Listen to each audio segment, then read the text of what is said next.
Hi everyone, welcome back to the Social Media Derby, episode 133. Man, we've got a lot to get through in this episode. We just ran through it in the background, and yeah, there's a lot to dig into. Arsenal are the Premier League champions, first time in 22 years. Jonty is here alone. The other two are not present, but I'm sure he'll channel all of their thoughts and opinions in this episode. But before we get into it, for those watching on YouTube, please subscribe to the channel, like the video, leave a comment and share if you can. For those listening on Spotify, Apple, or any of the other podcasting platforms, please follow, give us a 5-star review. And there are a lot of meaty topics, to get through in today's episode. So there's definitely views in this podcast that will just be for entertainment purposes. Do not reflect real opinions of any affiliate people, organizations. It's all just jokes and football banter. As I said that, yeah, we've got the Metropolitan Line's finest as a lineup this week on the pod. We've got, all three of us, bro. Relax. So yeah, we've got Jonty, obviously repping Arsenal. We've got Khem repping Liverpool. And in a tank top because it's absolutely blistering here in London. But yeah, we've got the Arsenal stuff to get through. We've obviously got all the crazy business with Salah and Slot and the social media outburst on the Liverpool side. We've got Bruno and the assist record, Roy Keane's comments. He wasn't too happy with him on the overlap. And also Chelsea have got a new manager coming in. Xabi Alonso has been confirmed. Rhys will be joining us later on. So, hopefully his internet holds out and he gets to give his opinions on that. And obviously the FA Cup final, which sadly they lost. But we'll start in only one place, North London. Arsenal are the Premier League champions for the first time in 22 years. Happened after a 1-1 draw, Bournemouth City. And the streets of North London, which are not too far away from where I live, were absolutely mental for that Tuesday or whenever it was, Wednesday evening or whenever it was. What was it? I think people have confirmed it was like 22,000 or something people, or was it more? I can't remember. I saw like a crazy number. Flooded the streets and the Emirates to celebrate. Jonty, only one place to start, man. You've obviously, all Arsenal fans have taken some flack from all of us on the group chat and also on the pod. Talk your shit, man. Premier League champions. How does it feel? Just give me 1 second. Have a little look.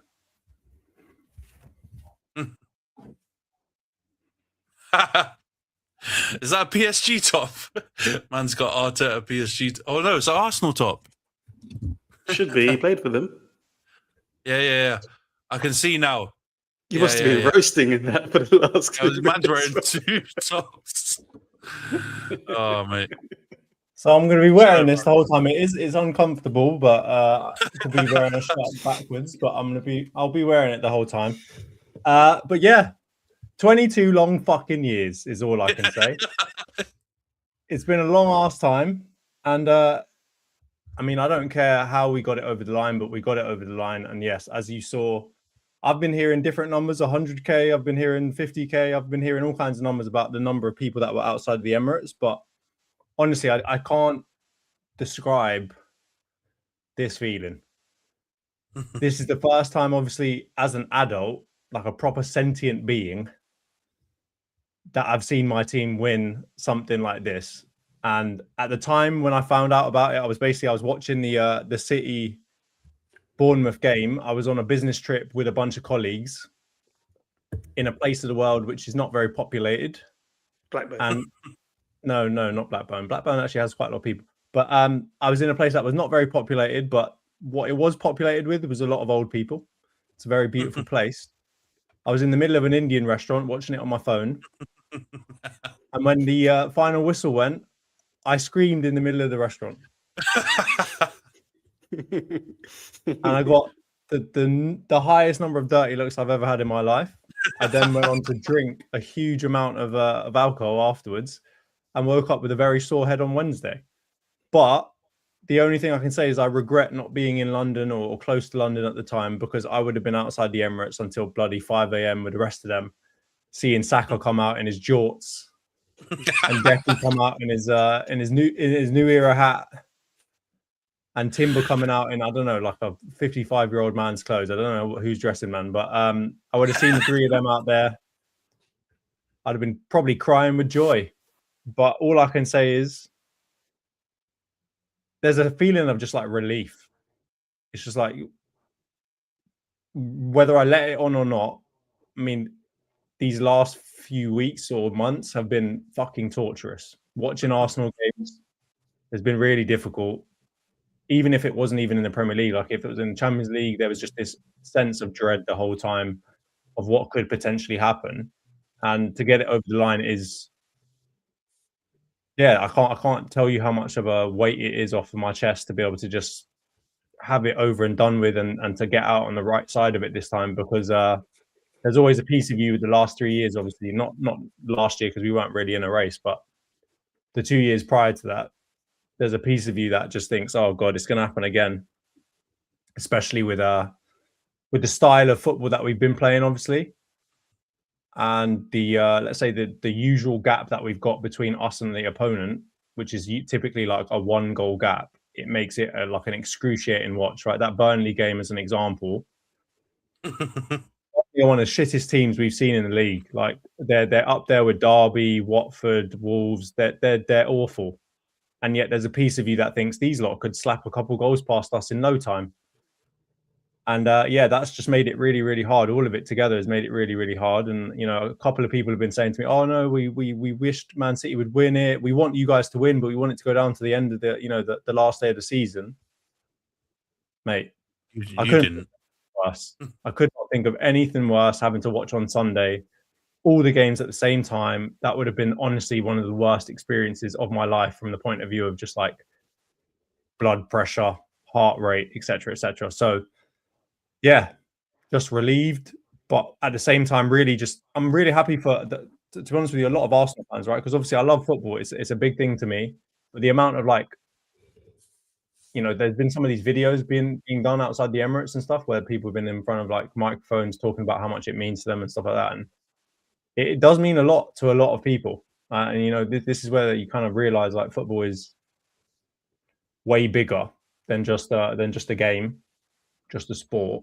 And yeah, I mean, to me, it means a huge amount. But I mean, to some of the people I've been seeing and just the outpouring of fans pretty much everywhere. I mean, I don't live in London anymore. I walked around yesterday wearing an Arsenal shirt, like a discreet one, the black Lynx Africa one last year. And you're getting people tooting, shouting out their window, you're getting random people walking past you saying, "Yes, mate, great kit," etc., etc. And I mean, England can sometimes be somewhat of a miserable place. And it's just amazing to see everyone come together around this kind of stuff. And I know there are loads of rival fans out there that are hating us and this, that, and the other, and they will. But they're quiet. And I'm okay with that. And I want to keep it that way. And yeah, I'll stop my monologue there, but I don't even know how to organize my thoughts, man. It's just, yeah, I can't explain how good it feels to just be able to see that team get it over the line.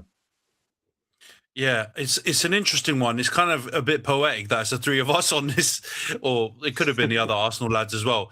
Because I mean it also because I think the three clubs that we support are the only ones that could do stuff that happened like you lot did. Like you saw it last year with Liverpool and the parade absolutely went off as well.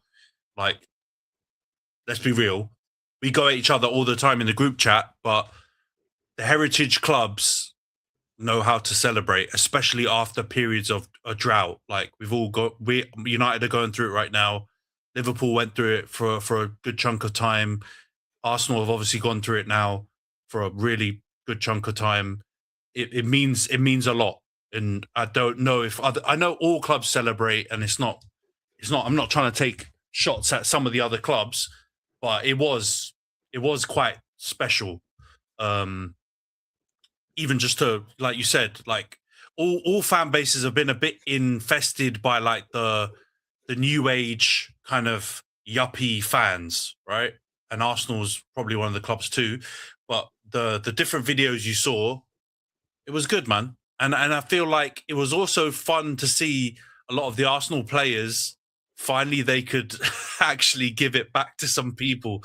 Like some of the stuff I saw with Saka, Miles Lewis Skelly, different people that you could tell they were livid for ages with all the bottlers chatting all these different things, but they couldn't really say anything because they hadn't won anything to back it up, right? But now they could finally actually say some stuff back to a few people that have gone too far with it. And yeah, man, the title's gone to Arsenal. And I did think it was also quite poetic that your first goal of the season was a set piece header, and the last goal that helped you get the title, Kai Havertz, with that. I mean, it was a great leap, to be fair to him, in that Burnley game. But that game was absolutely trash. Other than that, it was such a bad game to watch.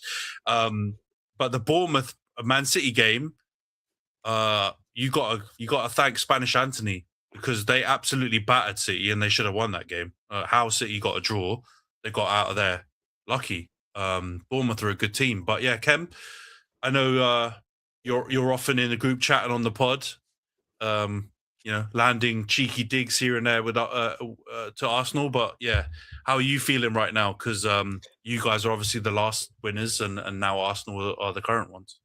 Well, let me do it again because I've done it beforehand. Jonty requested a Guard of Honor, and I've been teasing him about Guard of Honor, so there you go. And that's for Io and Ray as well. Yeah, I absolutely speak a load of crap to Arsenal fans. I work with a lot of members that have been giving it back a lot because I spoke a lot of shit, and I very much believe you got a dish and take. So they have been getting a lot of smoke for years. So it's their time in the sun right now. And like you said earlier, I know what it's like to have to wait so long and think, fucking hell, especially that terrorist Pep Guardiola, when he just ruins everything at times. It's a horrible feeling. And maybe there was danger of it happening again, that period when they played each other, isn't it? The cup and the league and stuff. It was looking a bit crazy, but they stayed true to themselves. They showed guts this season, and I have been drinking a lot the last few weeks. Like while Jonty's been struggling to watch these matches, I've been suffering at the result because they've been coming away with the 3 points, and I've just been depressed, to be honest. It's been unsuccessful hate watch after unsuccessful hate watch after unsuccessful. I'm not going to lie about it, but on the flip side, I have to say, seeing the jubilation outside their stadium, it was nice to see. I'm not gonna lie. I'm not gaslighting you at all there, because like the way football goes now is just a business. Do they really care about the fans? Even the Champions League finals not even on live TV, all this shit. So it was like a little reminder of that community feel, where it still means a lot to so many people of like different generations as well. So that was cool, man. I can't lie. And I know a lot of Arsenal fans that have been there in the trenches as well. Like the guys on the pod, they've still watched their team when they were bad, when they were average, when they were good, and they stuck through it. So they deserve this. Like they do. I'm happy for the man. Then there's a lot of dickheads out there, but every fan base has that. But I'm happy for the guys, because I told them, chat to me when you win a trophy, chat to me when you go to a parade. I didn't know I was speaking it into existence, Jesus, but enjoy it, man. Enjoy it. And if he's flying back, then bring me my baked goods, but also enjoy the parade when you fly back. So fair play to you guys, man. And also thank you, Man City, for drawing that match, because I did not believe in us to get Champions League football that way. Not by ourselves. It's better off someone doing it for us. So thank you. Unless we blow a 6-goal lead, I have to throw that in there. But yeah, that game was torture until I realized Arsenal are going to win the league. But then I thought, we're going to be Europa League, so I needed that Haaland goal, like for my own sake. Really, he wouldn't have enjoyed it the last maybe 2-3 minutes of added time or whatever it was. But they didn't deserve the match anyway. Bournemouth really should have put them away. I think they hit the post. They missed some good chances. They battered them. They were so much better than City. That result was like 3-1 or 4-1, really, in terms of the performance. And Pep's gone. So yeah, there you go. You slayed the dragon. He's out of here. So fair play, Arteta. And can I also just say, Croupy Jr., Spanish Antony, Tieno Barry, you're all invited to the parade. Please. I saw your story. Come through. Invitations in the post. Bro, the Tieno Barry one is just so funny, because the other two are class. Krupi's, bro, that guy's a baller. We all kind of noticed it early on in the season. We're like, who's this Don, man? And he's just bagging goals so clinically. Like even the goal against City, he just wrapped it and it's like just made Donnarumma look like he wasn't even there. And I was like, that was class, man. And Spanish Antony, you know what, you man all know what I think about him, man. He's top, and I think I'll legit be a little bit worried if you do get him, Khem, because if that is the direction of travel, he'll do a lot for you lot, man. Honestly, I believe that. So he's class, but Tino Barry, let's be honest, that is how that happened. You got to invite Gahey to the parade. It's Gahey that's the one that's connected to the Barry. Man absolutely fumbled it. That's fair, but I mean, Tino Barry, all of his boys got beaten up in the away end, so we'll let him come through. Gahey, I'm sorry you made your choice, my friend. Stay where you are. Isn't it wild that Bournemouth have been unbeaten since Semenyo left them? Bro, it's like 17 or 18 games. It's a mad run. And they've played top teams in there. Yeah. Very impressive. I know that we're talking about more about Arsenal, but just think about what Antony Iraola has done with some of those guys, right? Do you remember Cliver last year? He had him slapping goals in. Evan Nilsson, he had him slapping goals in. Krupi, he's had him slapping goals in. Alex Scott, right? He's been class. Tavernier, class. He's had to redo his whole back line. That Trufair guy is good as well. Senesi, Trufair, class. Like what he's done with that team is unbelievable. And yeah, if Liverpool get him, that's a massive coup, because as long as you sort out the laptop nerds, because I don't think Antony Iraola's bag is like players necessary in terms of who he wants to get in. He just wants to coach the players the best he can. And if you do that, your squad is class. So I mean, he could. He did hire him, to be fair, but he did. He's slander for later. Bro. He's a perfect fit. But yeah, we can get into that in the Liverpool segment a little bit. But yeah, you got to give flowers, man. The wildest thing for me is like, and this is not a hate or weird thing. I don't think this is the best version of this, like Arsenal, like in terms of performances, the Arsenal team. I feel like some of the other ones where you got really close and didn't win, I feel like those teams were like, they were playing amazing football, getting the results. But I think that could probably, if I was an Arsenal fan, that would make it sweeter. That like this version is the one that gets it over the line. Everyone was actually starting to put some doubt because last season wasn't quite the title charge, and you guys slayed Pep. They done well because 2 seasons, bro. 2 seasons he's never won the Prem. This is the first time in his career 2 seasons in a row he's not won a league title, and it's come because of at the hands of Arsenal. Extra flowers for them as well is this is the first time they've balanced that with like a cup run, and actually to be fair, they made the other cup final as well, and then they've made it all the way to the Champions League. I've said a lot about the side of the draw, but you can only beat what's in front of you, whatever.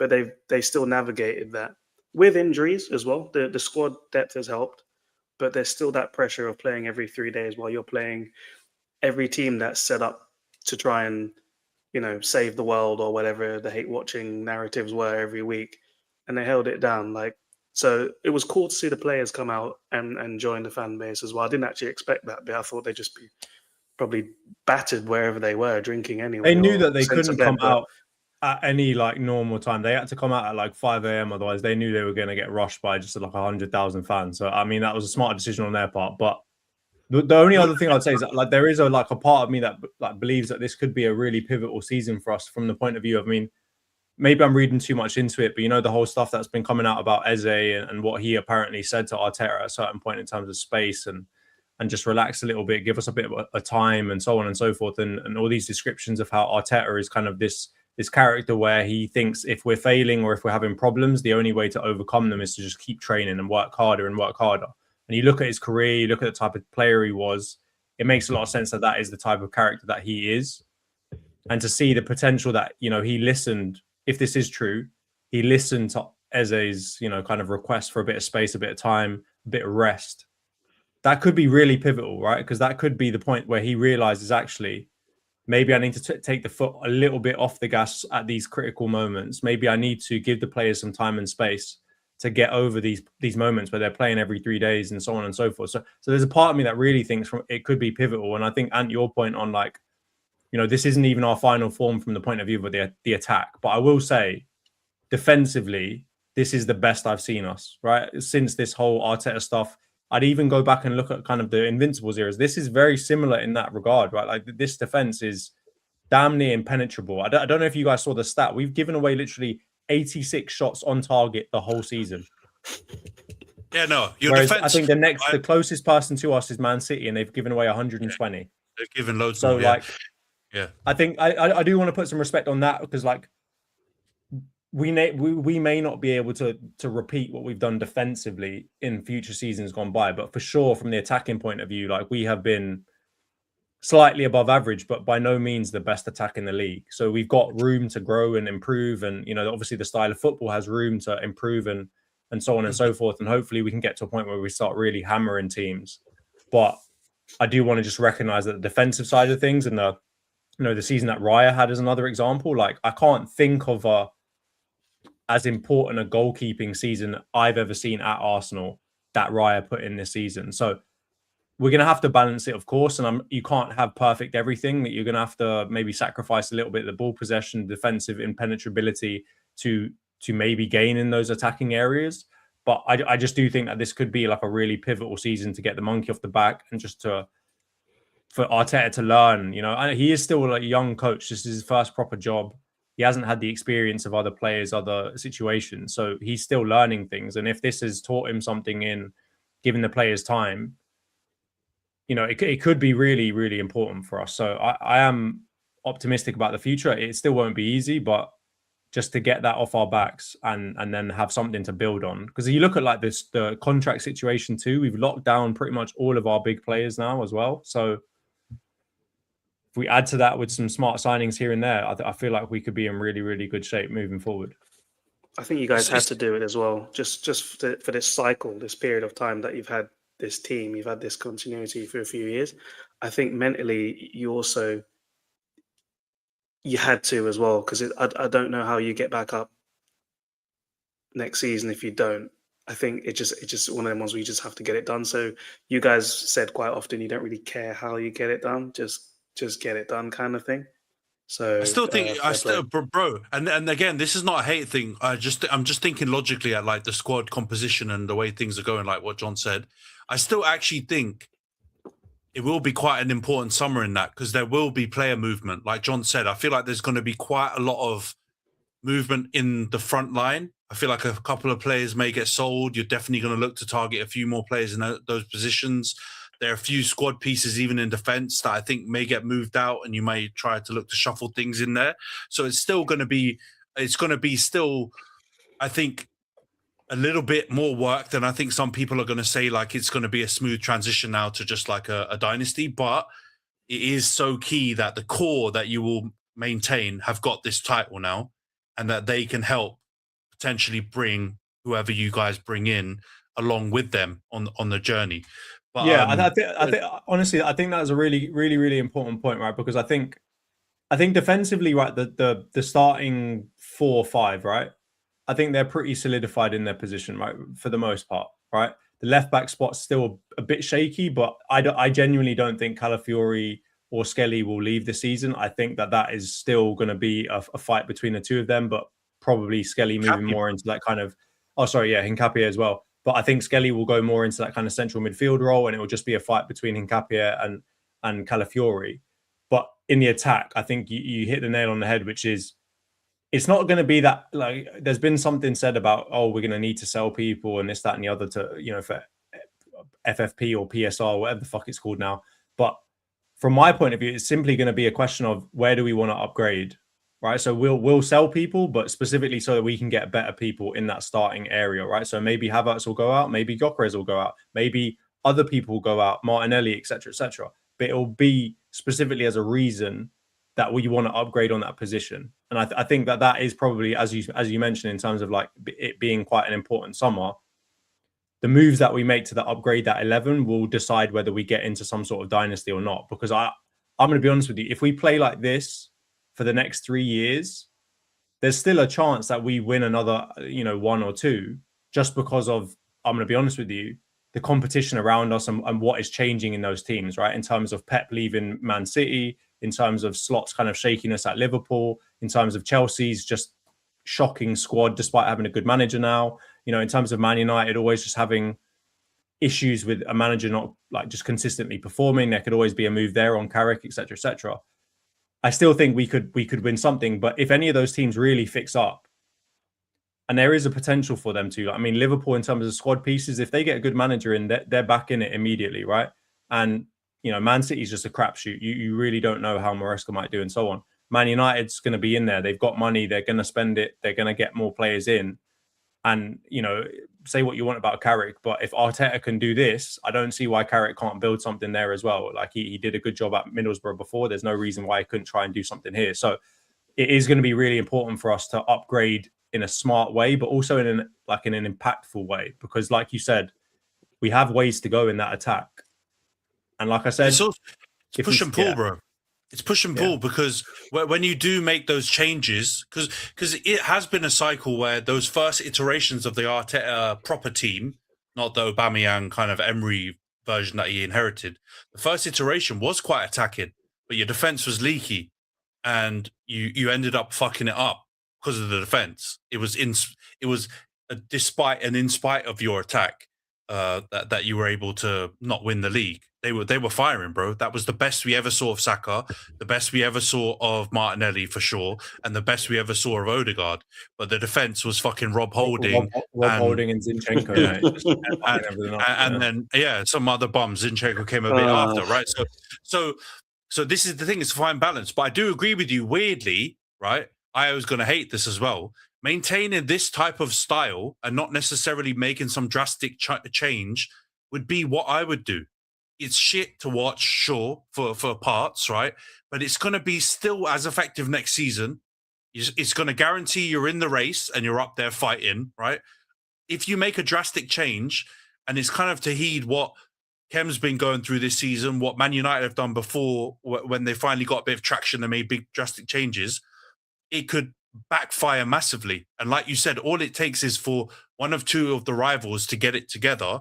And if you take some back steps or change your style, you could really damage your chances. Keeping it consistent, like you said, plugging in a few players and making the system continue to work in the same way. I can't see a world where you are not top two in the league, right? I agree with you though. It wouldn't help the chances of a dynasty type thing. It would open you up that, another team balling out completely could find a way to pit me to it. But then that's the fine margins, that's the risk that you're playing with. So that's what I mean. It's going to be interesting. And we got to throw in the Pep thing now, guys, because I know it's the Arsenal segment. Props. Pep's leaving, man. All right? Yeah. He's leaving. Like, that's going to have a big hole to fill for them. I don't know what you, man, think about the Maresca. We should probably talk about it. I've never thought Maresca was a bad manager. I've seen some people out there say he's trash and whatever.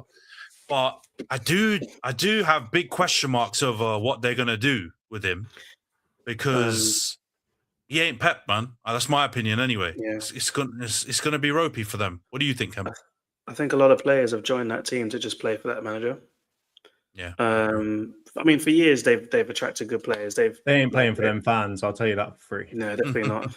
The fans don't even show up. But I mean, they've won with Mancini, they've won with Pellegrini, and they've won with Guardiola. So the next man up is under a lot of pressure anyway, because they're used to that really since they won their FA Cup, wasn't it? Was it 2011 or something like that?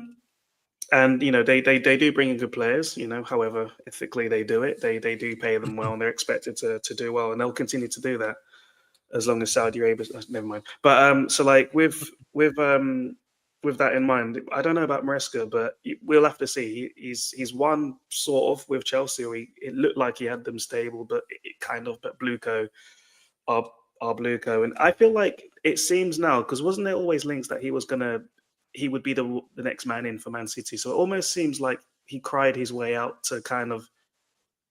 Maybe it wasn't his contract that if City called he could go. But they couldn't really just fire him for no reason. So maybe they just had a mutual understanding where they said, can you just act like a dick so that like for PR, we'll just be like, all right, let's just mutually call this and say see you later. I don't know, because it was a bit of a weird exit when he did. Because this wouldn't have just been like random news where Pep Guardiola was going to say he was going to leave, isn't it? They would have known this for a while. Like, he would have alluded to this for a while. Like, he was losing his rag last season, scratching his nose, divorce back again, all this nonsense. Like, he had been suggesting he was going to call it a day. And I think just going back to the Arsenal point where the dynasty conversation, making me sick saying it, but whatever. But it's no longer a 90-point, 100-point league. I think those madness of Guardiola and Jurgen doing all that stupidness is done now. I think it's back to the standard 80-point sort of 80 to 85 yeah. Gets you a league title now, back to normality. Because for years it felt like, and Jonty probably would have experienced it this season, because of Pep, a draw felt like a defeat. Whereas now it might be a point gain sometimes, depending on the match. So maybe it's just back to what we were used to. It's back to like, yeah. I mean, Pep going on like 18 game runs of wins. Like, yeah, bro, that's half the fucking season. Like he's going on a win streak the whole season, and that's why what you're talking about in terms of like a draw feels like a loss. Like that, I don't know. I mean, I don't know if that is just, possible from anyone else. Like that's the part where I agree with you wholeheartedly. Like I do think the gap between the top teams and the teams below them, despite that kind of mid stinkiness now at the moment in the kind of the Chelsea, Liverpool area of the table, I still think the gap between the top teams and the teams below them, like in the Bournemouths, the Brightons, the Brentfords, etc., is not as big as it was back in those kind of Klopp and Pep days. And I do have a massive amount of respect for Klopp now. I know I say a lot of mean things about Liverpool and Klopp and all this other stuff, but it's not fucking easy doing this and having to deal with this. I don't blame him at all for kind of not being able to make it slightly more competitive in terms of the trophies won between the two of them. But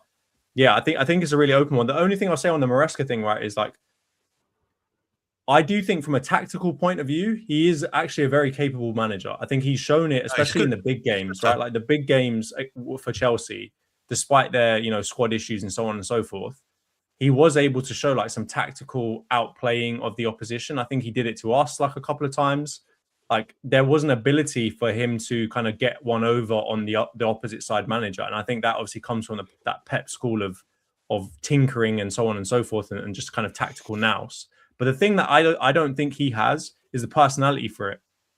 I don't think he realizes like when to just shut the hell up and leave it alone, when to just babble some incoherent nonsense like Pep does frequently. Like I don't know if he's got that kind of EQ in order to manage a team like Man City. But the only thing I'll say that's in his favor is, as much as Man City are, a big team and this, that, and the other, they don't quite have that fan pressure that a Liverpool, that a Man United, that an Arsenal has.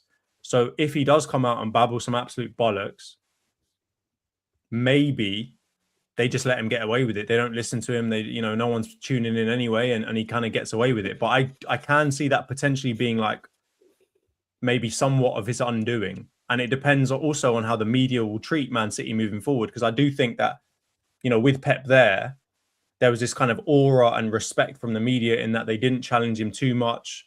And that makes it even funnier when he did lose his rag, because most of the time it was just like a pretty simple, straightforward question that wasn't even that harsh. But without him there, maybe they get back to, well, we're going to challenge you and push you and do all the things that we do to all the other managers. And how are you going to deal with it? Because if he doesn't get things go the right way for him, it could be very easy for for the media to switch their narrative towards Man City as a club. Because think about it, right? Like Man City, oil club, generally speaking, the English media is not a massive fan of that type of stuff, right? All of the madness and craziness that's coming out about their chairman and his role in his alleged role in certain wars and so on and so forth. The 115 charges, that is a recipe for the English media to not like you very much. And I do think that Pep was shielding from a lot of that because of the fact that he's just like a god of football management, and everyone is he's so revered and everyone is so kind of respectful of him that they don't put pressure on the team how they probably would if it was anyone else. Like you think about our bloody Visit Rwanda sponsorship. You think about Liverpool.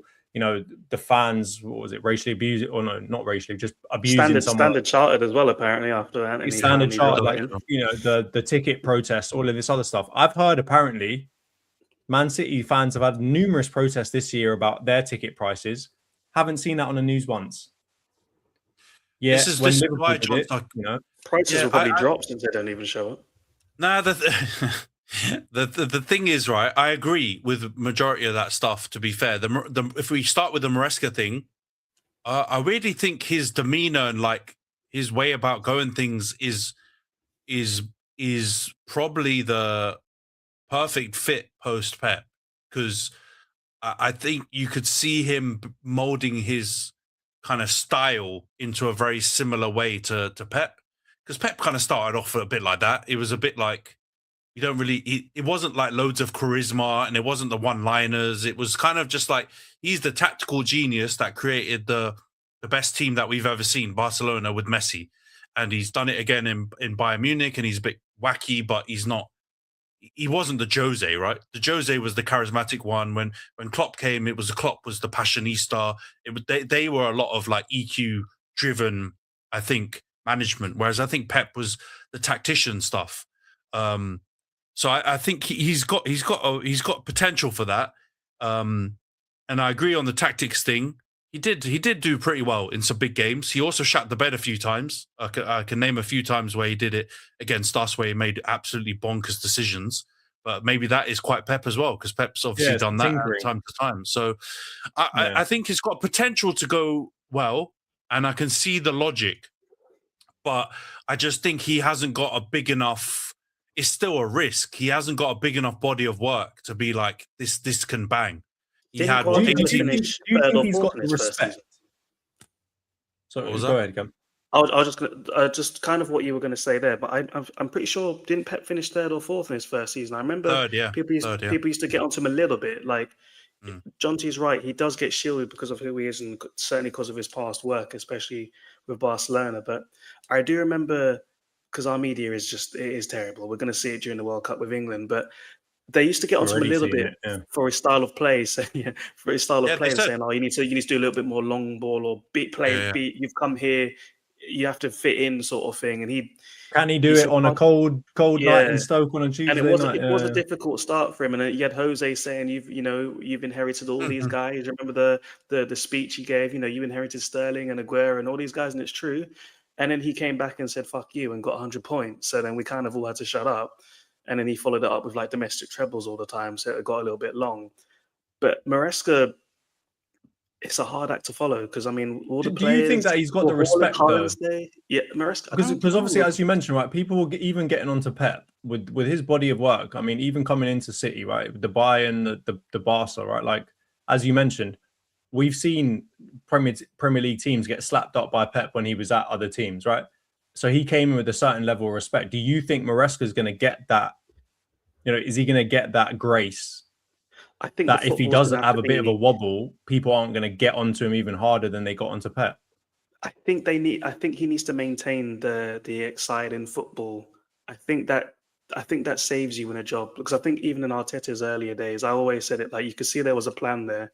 It's just you had stupid players in certain positions, especially at the back, but you could see his ideas. And he's a Pep disciple technically, so Maresca's going to have to do the same. He's the Pep disciple. He's going to have to make sure that he comes in and plays well. But the pressure he's got is he's not got Rob Holding or shit like that at the back. He's coming in with some supreme talent, and that's why Slot's getting cooked, because he's not working with bums. If he was, we'd allow it. Like Jurgen, he finished 8th. I know it was a half season, but it wasn't a great season. But you had crap. Yeah, we had like Skirtle and idiots like that, and Sacco. So Lovren. He's coming in with Erling Haaland up front. This guy's got Shirky balling out. Like he's got, I know Bernardo's going and Stones is getting old, but they'll easily replace him. They spend so much money in January if they need to. Like he'll be back. So he's got Ballon d'Or Rodri. He's got Donnarumma, one of the best. He can't be having like last 16 exits and stuff, because even Pep's bad seasons, he still snuck a cup final or a cup win in there, didn't he? Even if it was looking a bit terrible. So I think you better believe that this summer they're going to do something again, though. No, they are. They're going to go. He's going to get more players even.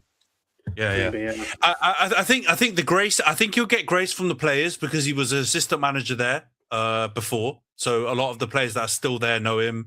Like he's got a bit of an in with them. I'm pretty sure he was the assistant when they won the treble. So he had some fingerprints, I believe, on some things when he was there. So I think he'll be okay from that perspective. Obviously, there'll be new players though, and you never know how they're gonna vibe. I think there'll be some players that have joined, to Kem's earlier point, for Pep, and it might be the RVP thing when he joined at United, and then it peters out because he basically joined because of the manager, and then they kind of feel like they've been screwed because then the manager leaves after one season, and it's like, what the fuck am I doing at City now? So who knows? I think it's I just think the whole thing is no one's gonna know. So anyone that's so certain the winning will continue, you're lying. Anyone who's saying they're gonna absolutely tank now, you're lying. I think we'll only know once we get into the season after seeing what they do and how the players react to Maresca. And we also see how much the media gives a fuck about them. Because that's the key thing. Because let's be real, following Pep as the task is similar to following a Fergie, Wenger, Klopp, Mourinho. But following Maresca at City is very different than following any of those managers at an Arsenal, Pool, Man United. Let's just be realistic. That's not a dig to City, right? It's just the truth. So it could go anyway, but let's see, man. It's going to be fun. Let's just hope that Elliot Anderson loves Pep and doesn't want to go there anymore because of him. So come to United, son. All right, let's move on to Liverpool segment. Sorry, broski. But the match, first of all, I was caught off guard that it was on Friday, so I didn't even actually know it was going on until a little bit. And then, big up Diogo. Kem's going to be at the match, by the way, on Sunday. So, look out for him. Throw toast at him if you see him, do whatever. You lost the match 4-2. Villa, I was shocked, man, because Villa actually played a lot of their starters, and I thought because they had the Europa, they weren't even going to do that, but they did. It wasn't the greatest game for you guys.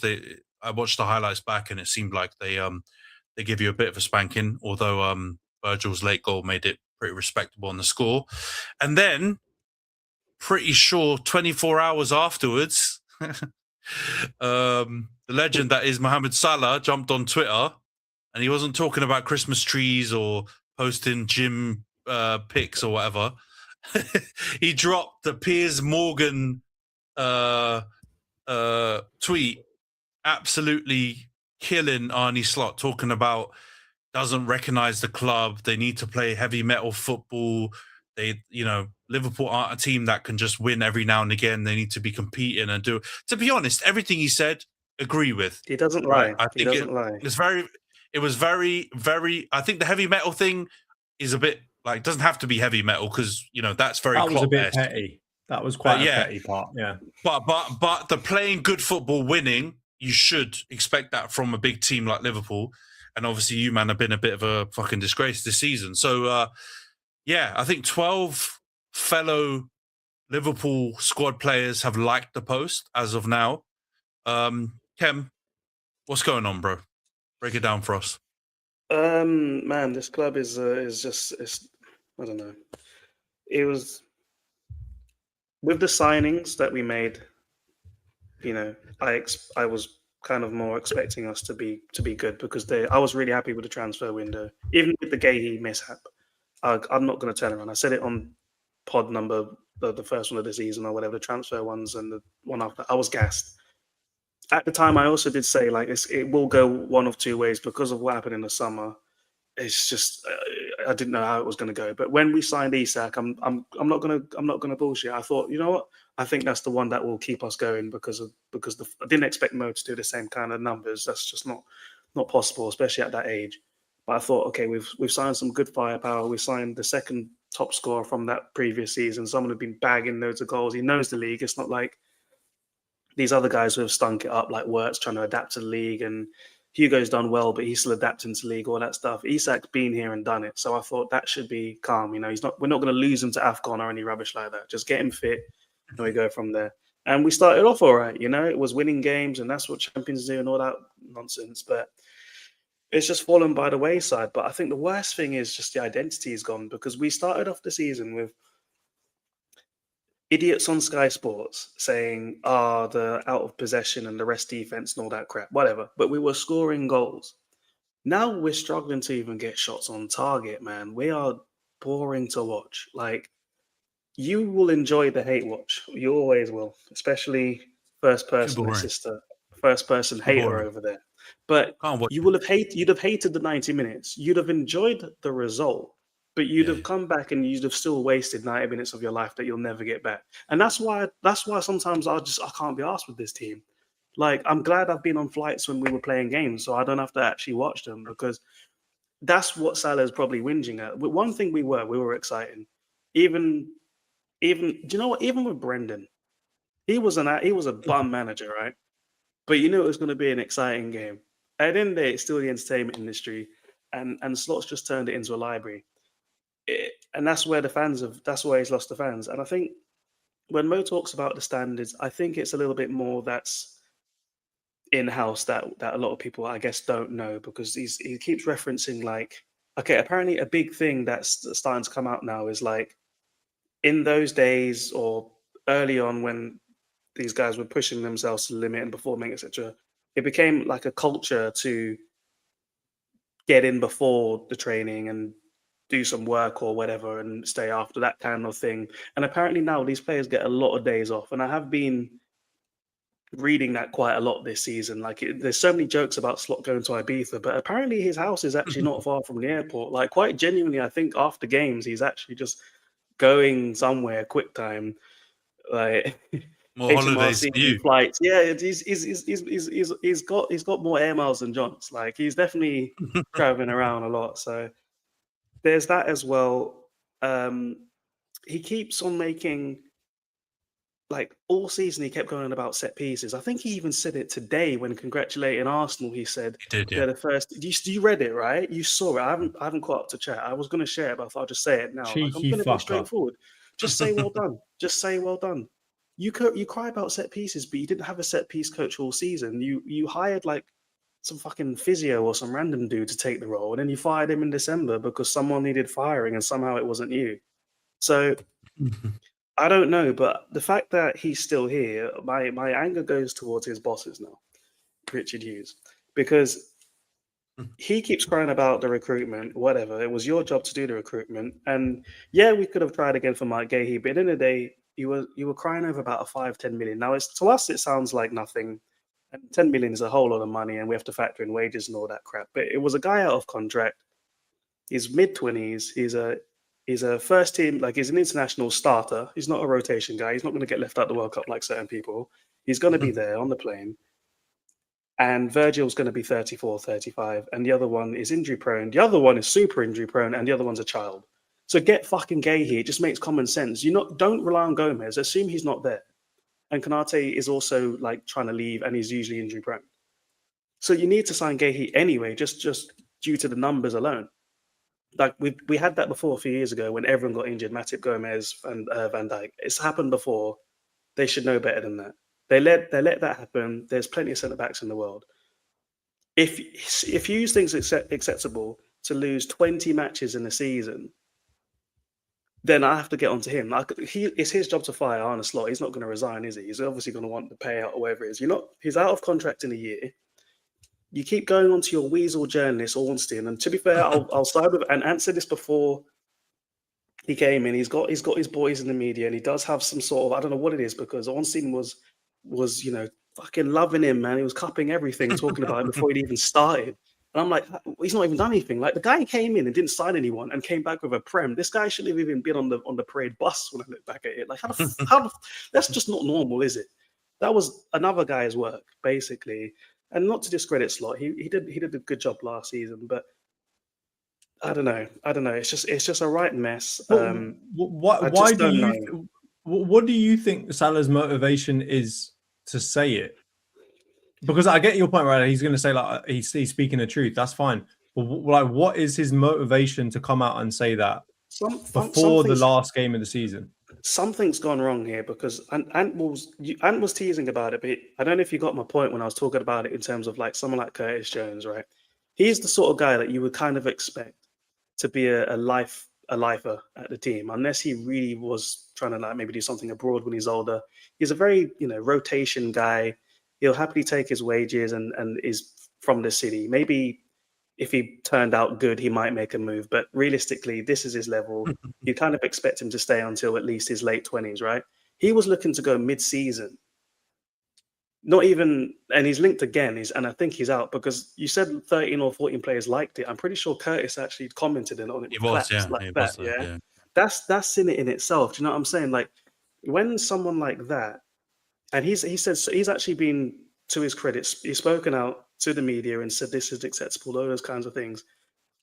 And then he'd be benched. It's little things like that that's been going on. Like he's one of the few players that's actually been okay this season. It's a very, very, the bar is really low. But he loves his data and all this shit slots. Curtis is the only one who can do like progressive passes. Like he's the only one, he's played him out of position, all these different things. McAllister shouldn't be in the team. Do you know what I mean? If I'm looking at McAllister this season, I'm in the same position. How the hell am I still on the bench?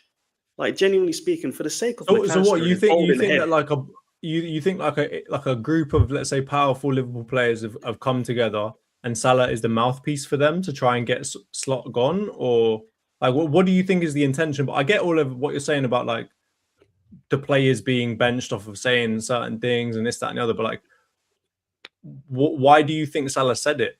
I think Salah, and I said that at the start when you guys asked me if I was Salah or Slot, and I said Salah because Slot's still here because of Salah's work last season, man. 28 goals, 29 goals or whatever it was, and 18 assists. Like a lot of them were like 2-1 wins. But do you think it's like him trying to get rid of him on his way out, or do you think it's like him trying to get rid of him so that he can potentially come back and stay? I don't think they wanted to pay him, but they had no choice. I think it's above him. I think he was told to bench him because it's getting to a point now where it's just ridiculous. Because Slot isn't the manager; he's the head coach. That's his title. That's what he was hired as. And I'm starting to. I genuinely think it's above him now. Because Salah, so you think Salah's aiming at the people above him? Yeah, that mixed zone against Leeds, he said there's people in the club trying to get me out. He didn't just specify Slot. Slot's going to get the backlash because we see him every week. It's those silent guys above him that do their shitty little red table talk and then send like little texts to Ornstein every other day telling him to say this shit. Every time we lose, Ornstein and Fabrizio come out the next day saying we still back this guy. Every fucking time. But all right, I get your point, but then I've got two questions for you then, right? Because the heavy metal football thing that doesn't track with going at the people above it, right? Because that's a managerial thing, that's a Klopp versus Slot thing, right? So you think that's just like a petty dig, but he's still trying to go at the people above him. It's not necessarily, John, but it's a bit of both. Because directors of football are involved now in the style of play. Let's not be like ignorant about it, right? I know it's different in different clubs and depending on the setup and whatever else. So obviously, like, you would imagine in some circumstances the manager has a bit more say in that, and others it's a bit more the DOF. I don't think it necessarily means it's definitely Slot when he says that. I don't really buy into a lot of conspiracy theories generally, but I have heard this stuff and I do tend to agree now with Khem about this. I don't think it's just the Salah trying to get rid of Slot by himself. I think it's as Salah is going against the whole organization, the football side of the organization. They wanted to get rid. They didn't want to give him that contract. I think that was like abundantly clear. Otherwise, they wouldn't have waited until the last minute. They kind of did it because it was a PR exercise because Trent was leaving, and so they said, they also gave him no choice. He had an unbelievable, like one of the best seasons we've ever seen in the Premier League. It was basically the same salary. They just gave him 2 years instead of one. Yeah. So I think Slot is part of this for sure. I think they don't like each other. But I also do think that he's going against whether it's Richard Hughes or wherever the footballing department that didn't want to give him the contract. I think he's still pissed that they didn't just give it to him. All right. And they made it a whole saga. I think they're pissed that he's pissed that they went and bought all of these other players for hundreds of millions, which kind of signal a less reliance on him. I think they're pissed then because Slot barely played him and kind of scapegoated him a bit with the style this season. And then I think it's only got worse since that mix zone in Leeds or whatever. And it's the final shot to just try and take someone out, whether it's Slot, whether it's Hughes, whether it's whatever. It's very obvious. He's saying, get rid of this bullshit that we're doing right now and get us back to a style of play that fits or is successful like it has been in recent time. I And do think obviously, yeah. he knows other players back him. Otherwise, he wouldn't have done it. Robert tried to in leave this way. mid-season as well. He was linked with Yeah. Tottenham. Do you know how bad it is if the guy was talking to Tottenham when they're in a relegation fight? Like, I think Mo could have done a better job with. Look, these players have massive egos, and that's how they get to that level. I don't think he's quite accepted he's not at the level he was yet.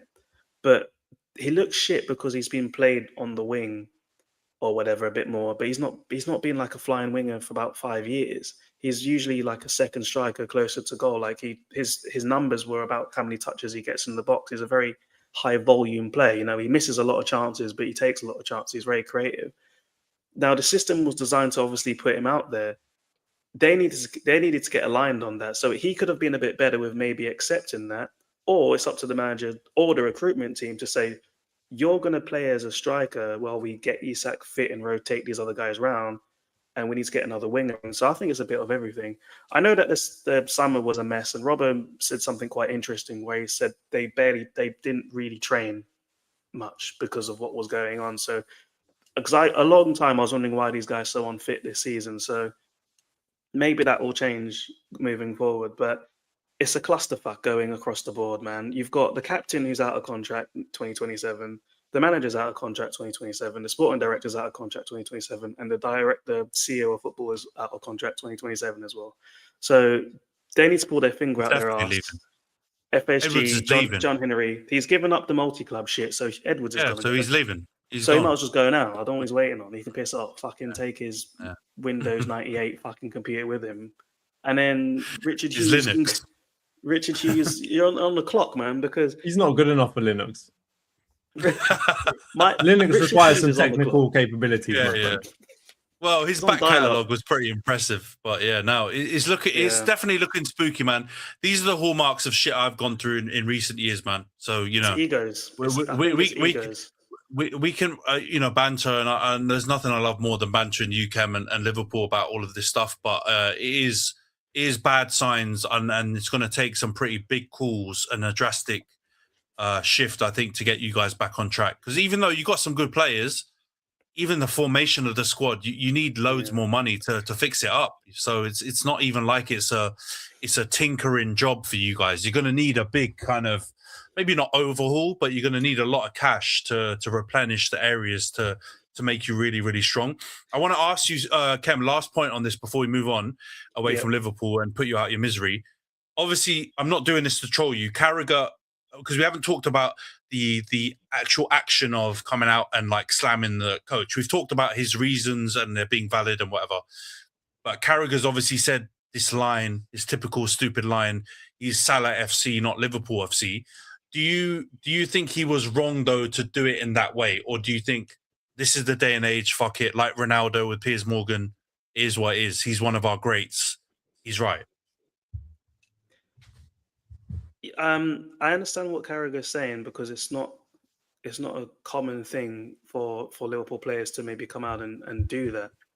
But also, like, it needed to be said because you've got so many of the players backing him. No one's come out and he's not come out and said, I should be playing or he said things that are clearly happening in front of our eyes, and he's starting to allude to things that are happening behind the scenes. So it's a bit of both. Like, I think he says it because he genuinely like this. He's who he is because of being there. Like, I think he genuinely has a massive affection for being at that club, being in that city. His kids were born there. He says that a lot. Like, he really appreciates his time there, and he'll probably find another club. But he's one of those guys that I expect to see following the games many, many times. Like the way Stevie said he went to his house and said, "Don't go out like this." Like, I think he genuinely gives a fuck. So yeah, he sounds like Player FC, but when you're talking about a culture and standards and things like that, you know it with when Fergie left and Moisey came in talking about watch Jagielka tapes and all this shit, and suddenly the culture can go in an instant.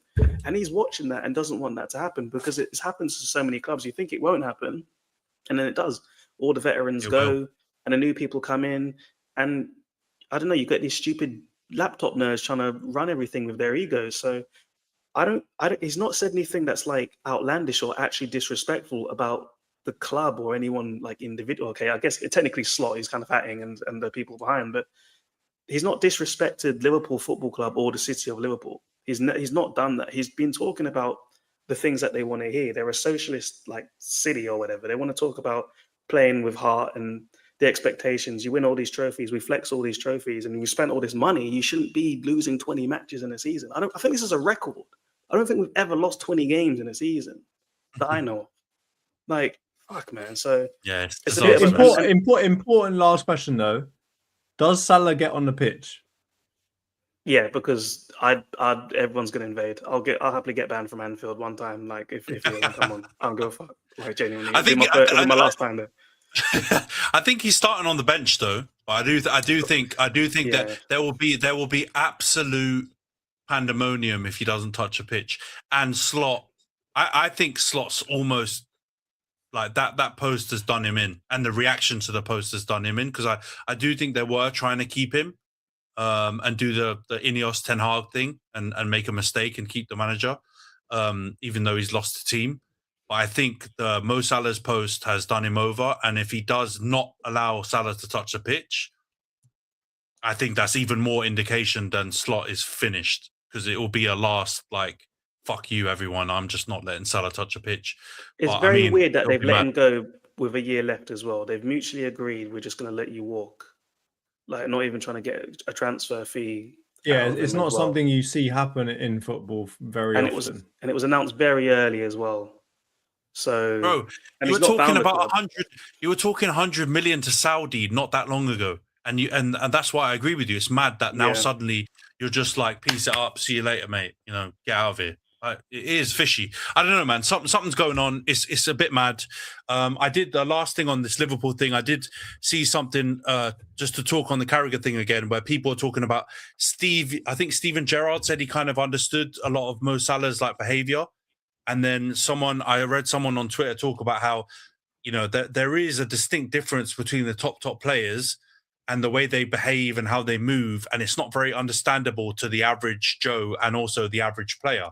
And that is the thing that Jamie Carragher, I think, always misses the mark when he talks about the top players, whether they play for Liverpool or the other ones, when it comes to their psychology. And then his analysis is very blanket to like everyone. But I'm sorry, the same way when Ronaldo went mad on Piers Morgan and it was a bad look, a lot of United fans were also like, well, he's telling the truth and I get it. He's a GOAT. And for Liverpool, Salah's one of your GOATs. So Cristiano was talking about standards as well. He spoke about the club and the gym and all these things. He was talking about more than just tactics and stuff. So it was also going for a bald Dutchman. So yeah, maybe great players and bald Dutch people don't go together. All right, let's move on. Let's talk about United. 3-2 against Nottingham Forest. Was quite a fun game actually, because I think both teams just said fuck it and we just went ban for ban, and it was quite fun to watch. From that perspective, tons of chances. Bruno probably should have had about 5 assists. It was mad. And Mbeumo was, you know, that Benzema meme is what I think of when I saw him. Nah, the Mbeumo one, man, fucking hell. This guy. I think we've got Mbeumo's twin brother come back after AFCON, because he doesn't look like he knows how to play football right now. I said it early, but yeah, it was rough watching. He was pretty bad. But yeah, we got the win. Shout out to Elliot Anderson, because he absolutely balled out as well. 2 great assists for them. And Forest are a handy team, man. It's mad that they're actually been flirting with relegation, and it was probably all because of, you know, the managerial changes. It's Dyche and Ange. It's just a Greek ignite, really, isn't it? Yeah, allegedly. But, you know, like Vitor Pereira, we said it when he was at Wolves. He's a good manager, man. And I don't know why they didn't just go for him immediately and they fucked around with Ange and all these other stupid managers. Like, he was obviously a good fit. And I think he managed Olympiacos before, so I don't know why they didn't just bring him in. It was like a tap-in. But yeah, they're a decent team, man. But I think the most controversial kind of thing around this game came after the game, the overlap. Roy Keane, obviously Bruno equaled the assist record in the game. There was a lot of chat about it post-game, during the game. Gary Neville was basically just losing his head every time Bruno got the ball. And yeah, Roy Keane was pretty harsh about him, saying that he made it about himself and that he was, I love Roy Keane, but he completely misquoted him as well on that episode. That is the one thing. He said that Bruno came out afterwards and talked about how he should have shot instead of passed, and that basically set Keane off on this whole thing where he was talking about how he was being selfish. I actually watched the post-match, and Bruno said the complete opposite. He said that actually he shot a lot more in a match than he probably should have, and he probably should have passed the ball more, which is the complete opposite of what Keno said. So I do think there's just been too much bollocks made around the record. Like, if he breaks it, then fair enough. I think there can be some, like, he's broken a record. Well done. But I think there's just been too much gas around the whole thing. In a way, I'm kind of happy that Bruno's got a little bit of flowers, because he's been, I think, overly hated by a lot of fans for a lot of his time in the Premier League. And I feel like it's decent that he's managed to get a little bit of props. But at the same time, it's just been overblown, man. I just think there's been too much gas around it. And I think that's led to this Keane outburst, losing his head thing on the overlap. Because I do think he went too harsh on Bruno, but he needs to give Gary Neville a bit more of a grilling, and all the press for making it such a big hoopla. And yeah, I actually agreed with Bruno after the game. He shot too many times, man.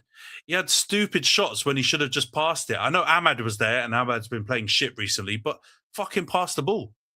He made bad choices in the opposite direction in this game. So yeah, it was mad. What do you, man, Jonts? What do you make of this this whole Roy Keane and Bruno situation? Rhys has joined as well.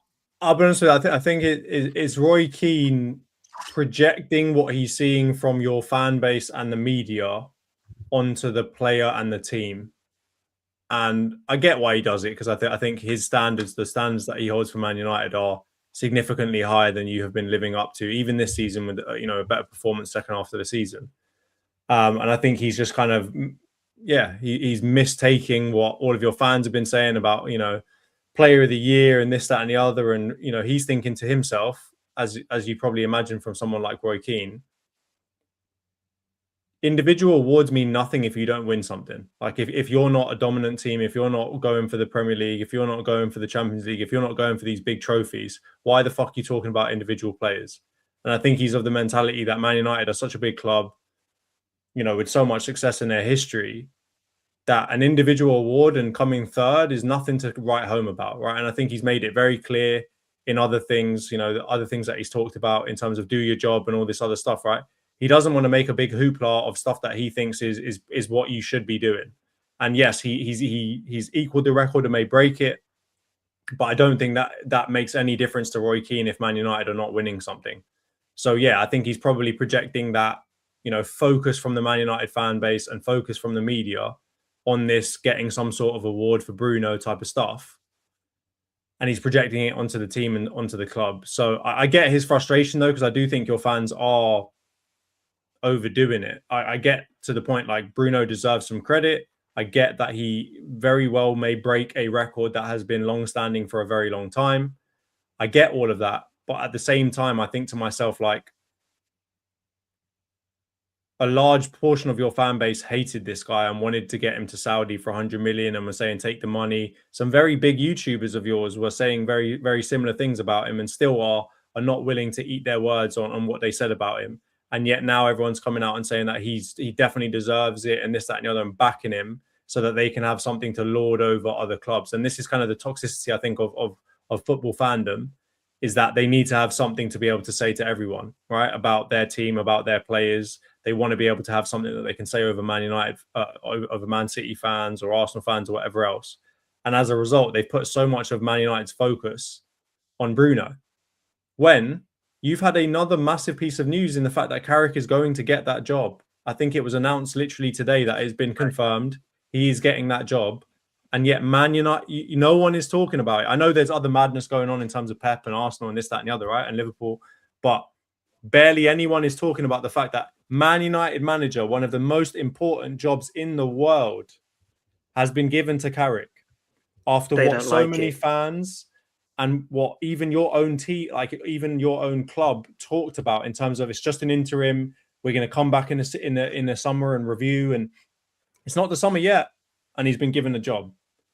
And barely anyone is even talking about it because all of the Man United chat is about Bruno and Bruno breaking the record. So I do think your fans are overdoing it a little bit. And I think that is Roy Keane's reaction. And yes, he's misquoting and yes, this, that, and the other. But I understand why he's probably doing it, which is he's saying, we're bigger than this. We're better than this. This ain't worth talking about. Man United need to be focused on how we become the best club in England or the best team in the league again. Yeah, I agree with that. I agree with the standards point. I think Roy Keane's always been going on about that. I think that's totally fair. And I think the awards thing is, that shows how our priorities have dropped over the years and the struggle that we've had, especially last season. I think the gas thing it's normal. Like I've seen crazy shouts about loads of players, this player should get player of the season awards and all kinds of stuff. I don't think that plays too much a part in the Roy Keane thing. I just think that's just football fans doing what they're doing. I do think the ones who said, and I won't name people because there's a lot of them who wanted Bruno out and have within the fan base called him all kinds of different things and said he's useless and all kinds of stuff like that because they don't like his style of play. I think those guys need to have a look at themselves because if they want to gas about Bruno now, then that's very disingenuous, as we like to say in the group chat, because they don't really like Bruno and rate him. So let's relax ourselves on that side. But for the fans that actually do like him and do rate him and have been feeling the way I just said, where I feel like people have not really given him his flowers when he's had other previous very good seasons. I'm not mad at it. I don't think people are going too far with it, but I do think the standards thing about us winning something is critical. And if we don't have people in the club that are saying, maybe not quite to the level that Roy's going on the overlap, similar things about this award doesn't matter. We need to be looking at trying to win the big trophies, and we need to be taking the steps to do that. Then we've got problems. But I don't know. Maybe we do. Maybe we do have people inside that are saying that kind of stuff. But the Carrick point is a good one. What do you, man, think about it? Rhys, you've just joined the pod. What do you think about Carrick getting the permanent job now for United? I mean, yeah, it was always going to happen because he achieved what the goal was with you guys, which was Champions League. So I always, because there's no better way to sort of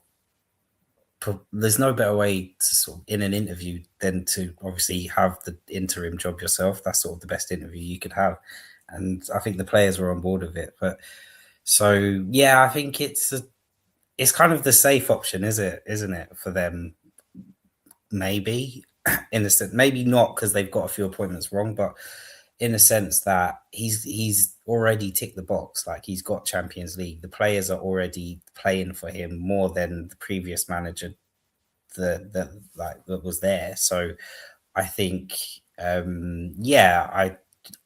think props to Carrick for obviously getting to where he's got now, but obviously the real work starts next season. Obviously he's got a transfer window, he's got a pre-season, so this is where he'll need to imprint his stamp on the team. Otherwise it could either go or it could just go the way that Ollie went. So I think he needs to just focus on that. I mean, it's kind of a good thing that because there's so much going on in football right now that it kind of is under the radar, this appointment, and maybe people aren't talking about it as much. But I think now the real work starts for him. He's got a good sort of backroom team alongside him. So I think it's going to be a big summer. Maybe get some players out, free up some transfer budget, and then go again next season.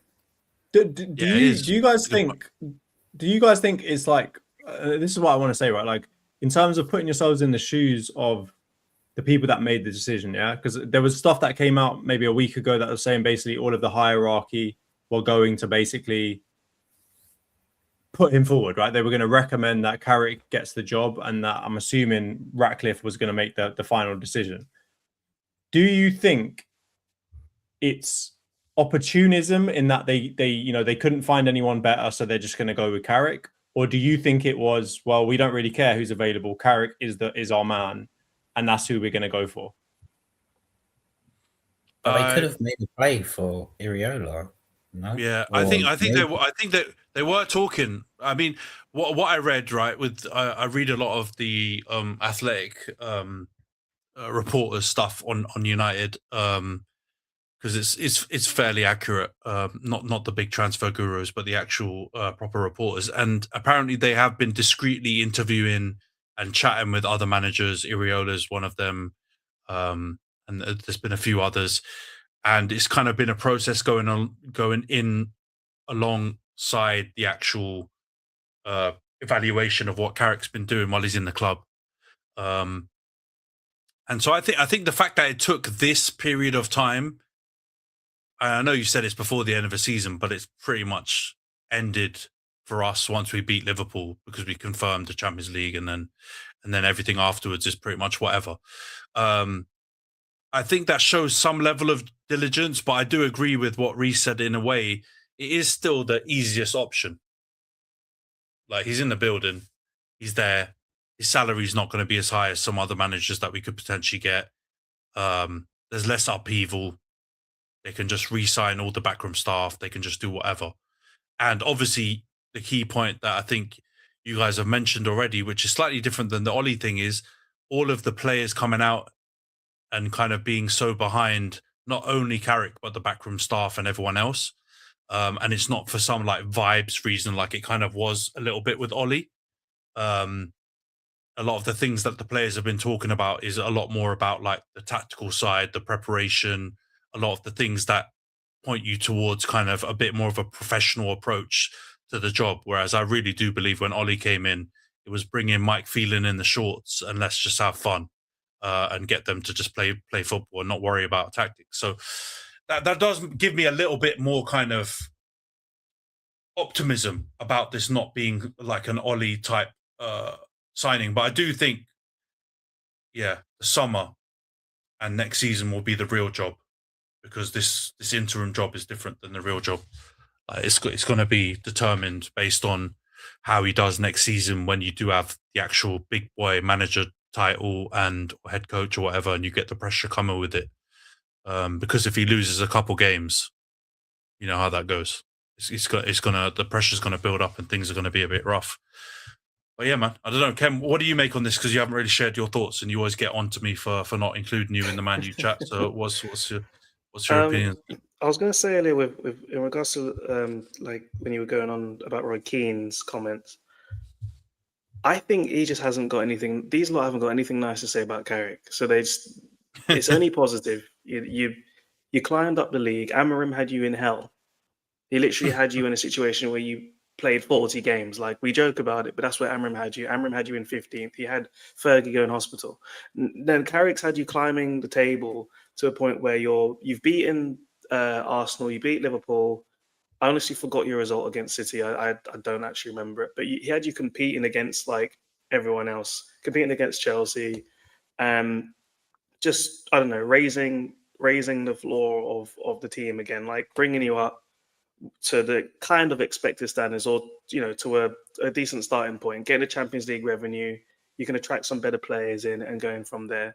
And he's also someone who's been there when the standards were at their best. A lot of these current managers now are all midfielders. They're all good thinkers. It seems to be the position that seems to be the one that translates to management the best. Pep was a midfielder. Arteta was a midfielder. Xabi is a midfielder. So Carrick's, is going to do well, providing he gets the support. Maybe they've also hired him because maybe, once again, your version of the laptop nerds also still want to have a little bit of control. Maybe they don't want someone in who's like a bigger presence, like an Enrique or certainly not Jose, but you know what I mean? Like that kind of profile manager coming in again and talking all kinds of shit. Nowadays, it's quite clear they want to control the manager and call him a head coach. And your class of 92 guys or whoever's been there, they've had nothing nice to say about Carrick. They start speaking when he loses. They'll start tweeting when he loses, Instagramming. Half of them didn't even know how to use half the social media platforms, and they suddenly know how to use it very well, dropping stories left, right, and center, people at schools. So if they have nothing nice to say about him, they won't say anything at all, so they're jumping on the Bruno stuff. Like, yeah, it has been overblown, but you've not had much positive things to say for a couple of years, so you're going to talk about that. Like, it's a big deal because social media is what it is now. People have been chasing that Henry record for years. Like, Salah should have done it, and everyone let him down. Ozil somehow missed it. De Bruyne, I don't know how he didn't pass it. Fabregas, all these guys. There's a clear judge to it. So we kind of want to know, will it be done? Because the guy couldn't cut his hair. So what else is the thing that might change this season? And these guys still can't even say, do you know what? Yeah, it is a bit, we shouldn't be talking about it. We should be talking about United winning trophies. But we're at a stage where there's something to be excited about. Talking about how will Bruno affect the team next season? Who will they bring in to support him, to take the pressure off him? All those kind of things you can still flip into a positive, but it's like they're just incapable of doing that. I know Roy Keane, Carrot, all these guys will say shit for clicks or whatever, go viral, but your platform is stable now. We know who you are. You're going to get views. It seems like Ian Wright's the only one who can be objective on there, not only about his football club, but just football in general. Like he can speak about them and say what needs improving without being a piece of shit to the players there or the manager. And it's just getting a bit tiring now. I think that's what filters into like everyday life with the negativity all the time. Like, yeah, you should be winning, but you've not won in 13 years. So look, we got to stop looking at Man United as the team that should be winning all the time. You're the team that right now needs to rebuild to win again. They need to start accepting that. Those days are gone. It's been a fucking decade now. Like it's been a long time of being shit. So it's not like you're coming up now. You're not coming down to level, you're going up again. So I just don't understand it. I don't get why they're such haters of Carrick. On the Carrick point, yeah, I think that's definitely true. I don't know what the hell went on that Scholes and Odie's got. Carrick's wife called, I think, Roy Keane a cunt or something like that. Pardon me. No, that's fine. But there's been other players too, right? Like Scholesy and some of these other Man United legends that you'd expect that would support Carrick don't seem to be fully on board yet. When it was Ollie, they were all just like slobbing all over him, just saying, yeah, we need to keep him. I'm pretty sure a couple of them were even suggesting that he come back before Carrick even got the job as an interim. But on the Roy Keane point, do you think there's a point like in that maybe Roy Keane doesn't really like Bruno anyway? Because I could have sworn that like a lot of these Man United legends don't really like Bruno to start with, because they look at him and, they look at maybe the way that he plays and maybe a little bit of his attitude and so on. And they think, oh, this guy ain't, he's supposed to be the captain. He's supposed to be like pulling this team along and he ain't doing it. That's definitely a factor because, they've made up a lot of stuff. Roy Keane, I don't know if he's done it on purpose or it's an accident or whatever, but he's misquoted him in the way that makes Bruno look bad, right? When actually what he said was the opposite. And Gary Neville was making up rumours and about different things that Bruno was doing in some of our low points, especially at Anfield and all these kind of different things, right? Which were proven not to be true. So I think they don't like him, and they've kind of trying to put on a brave face now that they're kind of doing what the Man U fans that wanted Bruno out have been forced to do now, and do that meme where the guy's got the grimace face with a smiling face mask on top of him about Bruno. To try and cover up for the fact that they're not really feeling him as a player or as a style of person or whatever. And so, there's a lot of hate going on. And I agree with what you're saying, Kev, mostly about just the way that they kind of comment and their punditry is about their teams. It's very much filling that kind of Souness gap that he left when he left Sky Sports. They're trying to fill that gap with kind of just negative takes. Can I just say, Bruno covers a lot of distance as well. Like he's actually got some good running metrics on the pitch and things like that. So all those old school blue collar, run and shit, all that kind. He's not doing the Florian Wirtz school of data out here. Yeah. But he does they say, oh, he needs to give a shit and run about a bit and flying tackles. No, he's not going to fly tackles. He's Bruno, bro. It's the demeanor. It's the demeanor, bro. No, it's the demeanor. Say well done. It's the demeanor. Think about even when we were growing up watching football. There is a clear difference in style between British football and even European football, but then also definitely South American football, which is more expressive. There's a bit more housery. There's more shaking the yellow card and diving and all these kind of different things. And British football has always looked down on that kind of stuff, even though I feel like British football has mastered a lot of those dark arts better than a lot of those other countries have done it. And the way that Bruno reacts is very Latin, bro. He's Portuguese, right? So it's very Latin. He over eggs the pudding a lot of the time, but that's how a lot of men do in Spain, Portugal, Brazil, Argentina. A lot of these countries, we see it everywhere. It's not a special thing with Bruno, right? Bernardo does it even worse. But no one Ruben Diaz, yeah. They've all done it, man. Bro, yeah, a lot of them do it. And it just happens to be that they don't vibe with it, and fair enough. But just come out and be honest about it, like you man are saying, and just say he's not my cup of tea, and just keep it pushing, rather than try and come up with narratives. But again, like you man have also said, they've got to create the kind of the attention around the pod and get people to watch it. And I'm saying this about Roy Keane. I love him still as well. Like he's class in a lot of other, in a lot of other ways, and he's still got great one-liners and everything like this. But the point around them, maybe it's a veil to go at Carrick, I think is a pretty valid one. They don't vibe with Carrick. The only ones that support Carrick in the media are Wazza and Rio. Are pretty much the only, and Patrice, like the ones that actually properly play with Carrick in that era, they seem to back him. But the 92 lot, I don't even get it. Like the Roy Keane one, because of the wife and the C word stuff, I kind of, all right, fair enough. But why did the rest of them not rate him? I don't know. He seems like the most kind of neutral Don as well, which I think is generally looked at as in a positive way. So I don't know, man. But yeah, it's interesting. Yeah, maybe. Yeah, maybe, bro. Maybe that's what it is. But I'm sorry, if you're Roy Keane and Gary Neville, you're not fucking getting the job, bro. Valencia and all these dead teams that they ended up fucking up, they're not getting a Man United job. Relax yourself. You'd be lucky to get the assistant manager job. Good at Middlesbrough. There was talk of him. You guys were keeping your eye on him when it was. I know he didn't get promoted and stuff, but it was the tactics and the style of playing. Like people had their eye on Carrick for a while in terms of how he was moving and adapting to the. Yeah, it was him and the Ipswich Don. Can't remember his name. McKenna. They were doing their thing. So it's not like Ollie where it's come out of the blue. Ollie got relegated with, I don't know who the hell it was. Like he probably shouldn't have been there. But Carrick earned the chance, earned the right to have a go. Bro, also don't forget Carrick and McKenna were Ollie's assistants. So anything good that came from Ollie, you can't. It's like with the Pep thing and Sir Alex thing, you can't really tell what comes from their assistants, what comes from them. But like there's a good chance Carrick had his imprint on that time as well, in a positive way or a negative way. So I don't know, man. Maybe you man are right, and Rhys is right with just the blunt. They want his job and they're just being haters. Who knows? But it was funny to watch that podcast afterwards, and all the clips were going around everywhere. And I think Roy Keane's missed the mark on that one. All right, let's go on to Chelsea. You've arrived just in time, Rhys, or maybe not, maybe the opposite. FA Cup final, 1-0. It wasn't the greatest game, man. I've got to be honest. You were there live as well, so we'll get your take on what it was like at Wembley. And then at least you got a bit of positivity. I did watch that Chelsea-Tottenham game because of the staggered kickoff times, and you man actually looked all right. Apart from the last 10, 15 minutes when somehow you managed to make it a bit ropey, and Spurs got back into it.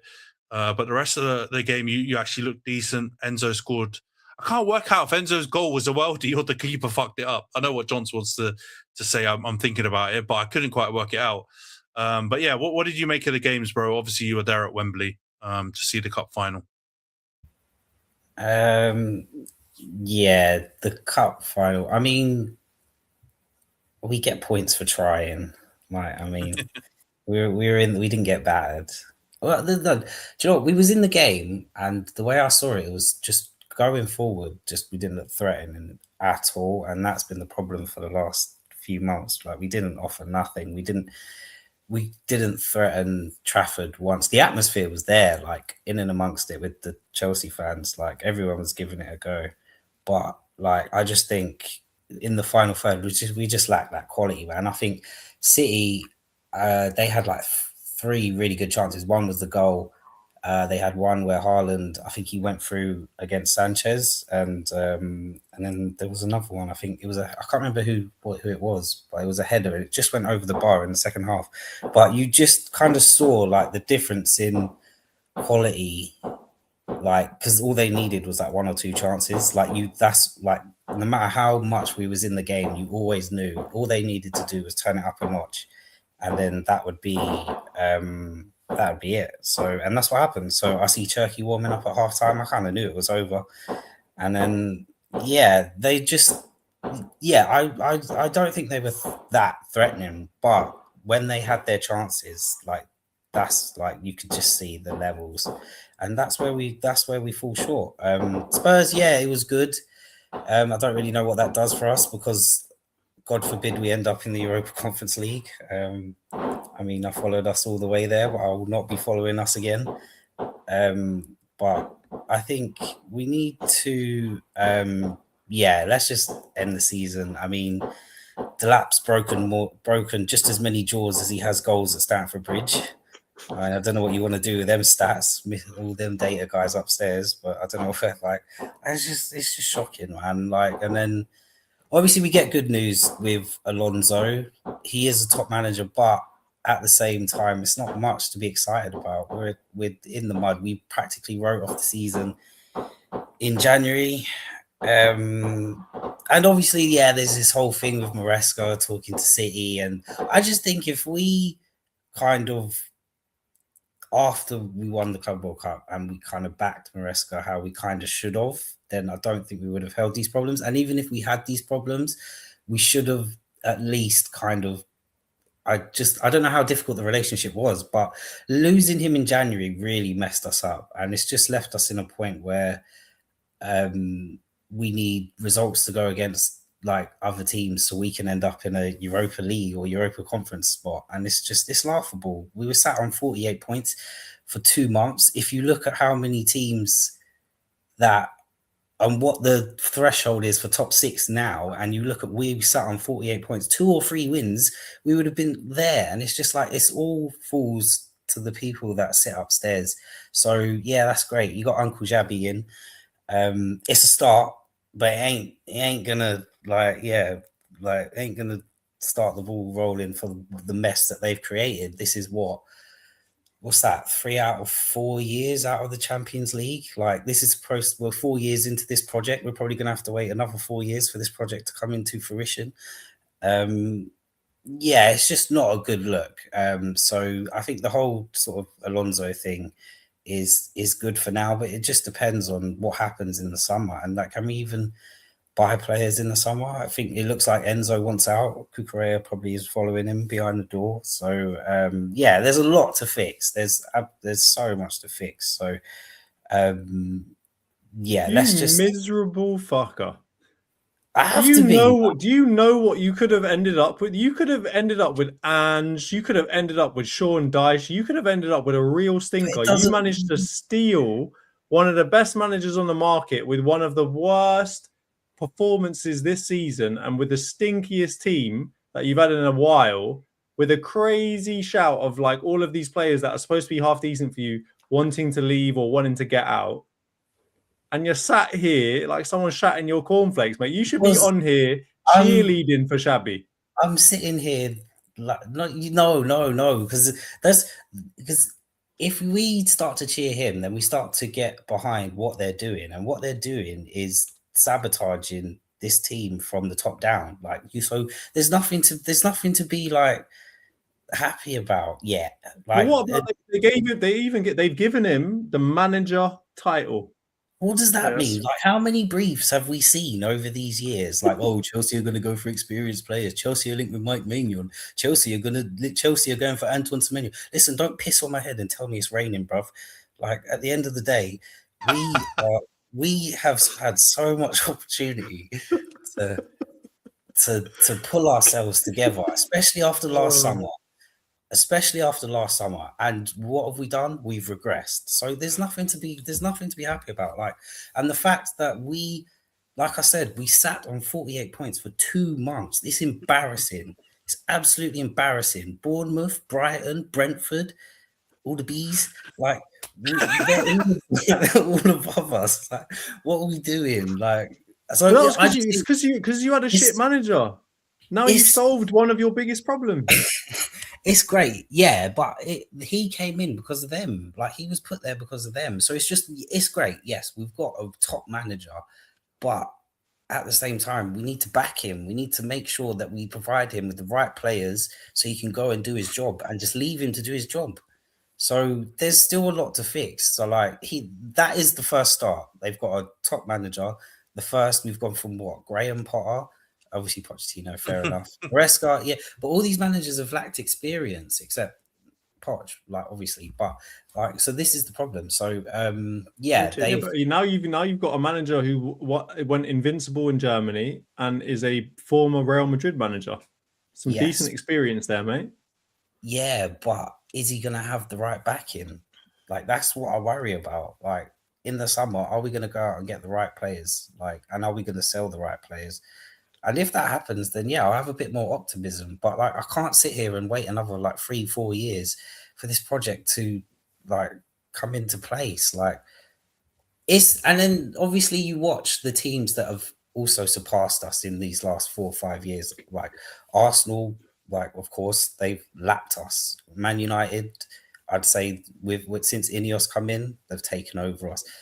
Obviously, Liverpool were always like sort of class ever since they got Klopp in, but we could have pushed to compete with them, but we're falling behind them, and we're falling behind everyone. So it's just, I think, yeah, it's bad. It's bad. So if we sort of like reflect like they're supposed to do, and then we back him how we're supposed to back him, I have like every faith that he'll do a good job, but he needs to Are you keeping the 4 sporting directors or the dictators? 5. Because he couldn't handle Mbappe. He can handle one of them. So I don't know if he's going to handle 4 or 5 of them. Like, this is the thing, like, or Vinny, do you know what I mean? I don't know how he's going to deal with it because he went running with some good players. Like this is the sort of marriage where you get 2 polar opposites and you just think, how are they going to work together? And then like, but I'm just here for the ride. I'm just like, I've got my seatbelt. Can I also ask, was that Ray outside letting fireworks outside? Bro, more fireworks than goals at Stamford Bridge. I don't know. Listen, I'm in Harlesden right now, so anything can happen. It's the Arsenal celebration. Well, I was about to say, Rhys, have you realised yet which team is the biggest in London? No, do you know what? I'll tell you what though. In terms of fan base, I'll definitely give it to you there. I definitely think everyone sort of in London that grew up in London is definitely an Arsenal fan. Yeah, they definitely they had, because I was speaking to someone and they definitely had like a long part of the streets during that like 01, 05 period. A lot of people sort of resonated with that. So yeah, I definitely think in terms of fan base, I would say that, as in like, I'm not ashamed to say it, like, get used to it. But I remember Chelsea's fan base. It grew when obviously we improved. So under Roman, all those years that you were cheating. I get you. No comment. I plead the fifth. I don't know what. Don't incriminate him. No, but Rhys, you know what? I know we're all bantering about it, but I do think you're right to be. I think cautiously optimistic is the right approach, because I know they've waffled a lot of shit in the background, but they're part of what Jonty said, that even though they're covered in banter, there's elements of it truth. Like them calling the manager, it might mean fuck all, it might mean a lot. It's different than head coach Liam Rossini and head coach whoever else before. So who knows? It could be. Them getting Chabby definitely is a sign that it could be different, because let's just factor in the names you just said. It's mostly shit, semi-decent, unproven, or championship manager, like charity case. Now you've got Xabi Alonso. Like, come on, just spot the difference in what I've just said. All those different categories of manager. There's Nobody definitely wanted Xabi, man. That's why he's there, man. Yeah, all right, yeah.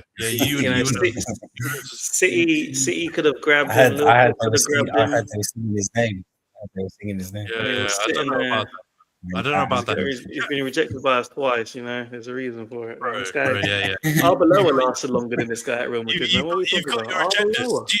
Let me tell you, right? We're doing our alternative. We're doing our alternative stats, right? I think Xabi Alonso's win rate was like 70+% at Real Madrid. That is fucking phenomenal, by the way, right? Some of our GOAT managers haven't hit close to 70%. So he got screwed over. So I know you got your agenda. 2 months against Rayo Vallecano and stuff is going to look pretty. They remember that they beat Barcelona in the period too, bro. Yeah. and then They he did, they walked out the door. Who walks away from Bellingham and Mbappe and Vinny? You like say that, that, but then you call goes to Enzo? Mbappe the sport dictator or whatever you called him earlier. Exactly. He Yes. is. He is a colonel. He's definitely up there with some of the worst. All- But I have to all I'll hate say, Rhys, man- sorry. Yeah. You have to do agenda's agending, but I have to say you got to be a bit optimistic with it. Let's see over the summer. I get it. Yeah. You've lived through Kittens and Garnacho. I get it, man. You're traumatized, but let's see. You may get proper players now because you've got a proper manager, and it is actually maybe what you said. It's more about who you can keep as well. Because as much as I don't really rate Fernandes, he's played pretty well for you this season in the grand scheme of things. Cucurella is one of your better defenders. If you lose them, like where do we go? Do we start again? Yeah. Do we? So there's a lot of questions that need answering. Just bear in mind that Cole Palmer, he can take the summer to get his surgery and come back in good shape. He's going to be free. But I actually agree. Like, as much as I'm not mad like he didn't make the England squad, but there's a few. João Pedro missed out as well, and Esteval he won't be. So yeah, I'm quite happy for them to have sort of a break, and it seems like they need to go away. Just sort of have that rest and refresh and come back. So yeah, I'm all for that. Like, definitely, I feel like a lot of the players haven't done a lot to end up in sort of those squads. Obviously, Pedro, bar that, but yeah, I don't think Palmer's sort of done enough when you look at the players ahead of him. Maybe. all right, we're gonna segue into that in a second, but before we get into that, because I think we've done the Chelsea segment. Rhys is understandably still, traumatized by the season. We'll allow him now, but Southampton. Bro, we don't talk about championship football, but this is mad. So they've actually been balling out. Obviously beat Arsenal in the FA Cup. They've got into the playoffs, now won the playoff against Middlesbrough, and they've done a Spygate thing. And the EFL, props to them. Premier League can learn from these lot, right? The case got filed or whatever a week ago a bit. They've come to the verdict, which is Southampton, get out of here. Middlesbrough, come on down. Literally, they've allowed the appeal to go in, come back saying, no, appeal denied. We're cracking on with the playoff final tomorrow. Well, what do you, man, make of this? Because it's a wild case, but I kind of low-key love how the EFL just dealt with it swiftly. It's unprecedented, man. I don't recall anything like this, apart from Morocco and Senegal, I suppose. But I guess, it's a wild one. It's an absolute wild one. I'm happy because I hate on Southampton because they snitched on us a few years ago about Virgil just to get an extra 10 mil. So I'm glad to see it. It was the first time I saw. I was like, "Fuck you guys, man! You had something coming through. You had to wait, Just wait. Don't argue. Just wait." He's been holding on to that for 10 fucking years, man. We could have had Virgil at the start. Yeah, I had to wait until January for the same thing to happen. But anyway, I've never seen such a thing like that. But it's such a dumb thing to do as well. They're a yo-yo team. They get so much money from getting relegated. They're good enough to win naturally and ethically. Like they don't need to do all that stuff with the spying. But God knows how many times it happens now. It's opened a can of worms here. Like, how many other teams has it happened to, or how many other teams are doing it? Like, if you look at the run, strong. If you look at the run they went on in January, there's definitely more than 3 teams they spied on. Yeah. But the funniest thing is that the ones that they've confirmed, they did not win any of those games. That's or the Middlesbrough one in the semi-final to top the playoffs. That's why they've admitted them. Like, allegedly, I have to say that, right? My thinking is they've been strategic about it. They've probably, to Rhys's point, been rolling my man out, that intern out around the country. He's been clocking up the company car miles, and they've been behind a lot of wins, but they've just self-snitched on the games where they didn't win to just make it look a little bit cleaner of a case. And the EFL have said, get the fuck out of here, you're out anyway. So it's just completely backfired on them. Should the others have better security? Isn't it really up to you to sort of not let? That's what I was going to say. But get a fucking head, plant a hedge, man. What are you not doing? Honestly, because apparently it's situated next to a golf club.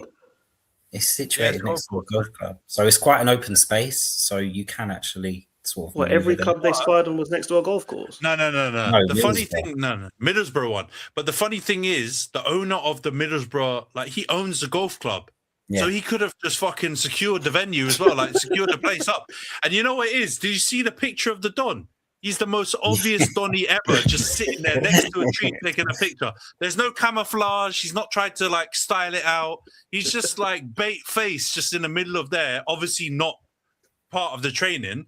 And the other thing is, like, how did he get in? He couldn't even style it out. My man travelled all the way from Southampton to the other side of the country.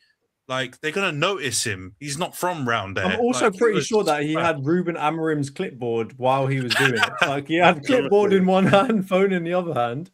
But have you seen what Tonda Ecker like has used as his kind of like reasoning as to why? And apparently, he says in Germany it's not banned. You can do it, and so he came here and he thought he could still get away with it and blah blah blah. And they're looking like, or I've heard rumors that they might ban him for 1 to 2 years from being a manager in the Football League as well. It's unethical, man. You can't do that. Like, I think just the integrity. I blame the lack of security, you know. But also, what's the other team crying for, saying, "Oh, we didn't have enough. We don't know who we're going to prepare against." Like, you're preparing for a final, regardless, man. Like, get over it. The fixture's not going to change. Is it Hull crying about? I don't know. I think the big point that they're trying to say is that I think Middlesbrough finished above Hull. And so they're like, saying we wanted the shitter team. Yeah, they just want to go straight up. They're just saying, fuck this. Middlesbrough lost. Why are they through? Southampton should just forfeit the final and we're up. And I got to be real. I hear it from their side because I get that. I think they're getting their cheeks clapped, whether it was Middlesbrough or Southampton. So they're just trying to go up. So I hear it. But yeah, it's wild, man. All this drama, and it was like going right up to the wire because obviously you got the final tomorrow. Playoff final tomorrow, and all this stuff has been going on. But you know what? Big up EFL. We're normally very critical of different football organisations and the FA and all that. They've nailed this one because they've done it properly, and the Premier League can learn. We've been waiting for 115 to be resolved for 5 years. The Chelsea stuff as well that you guys self-snitch on yourself when thingy came in and all that kind of stuff. Everything takes ages. EFL just done this swiftly.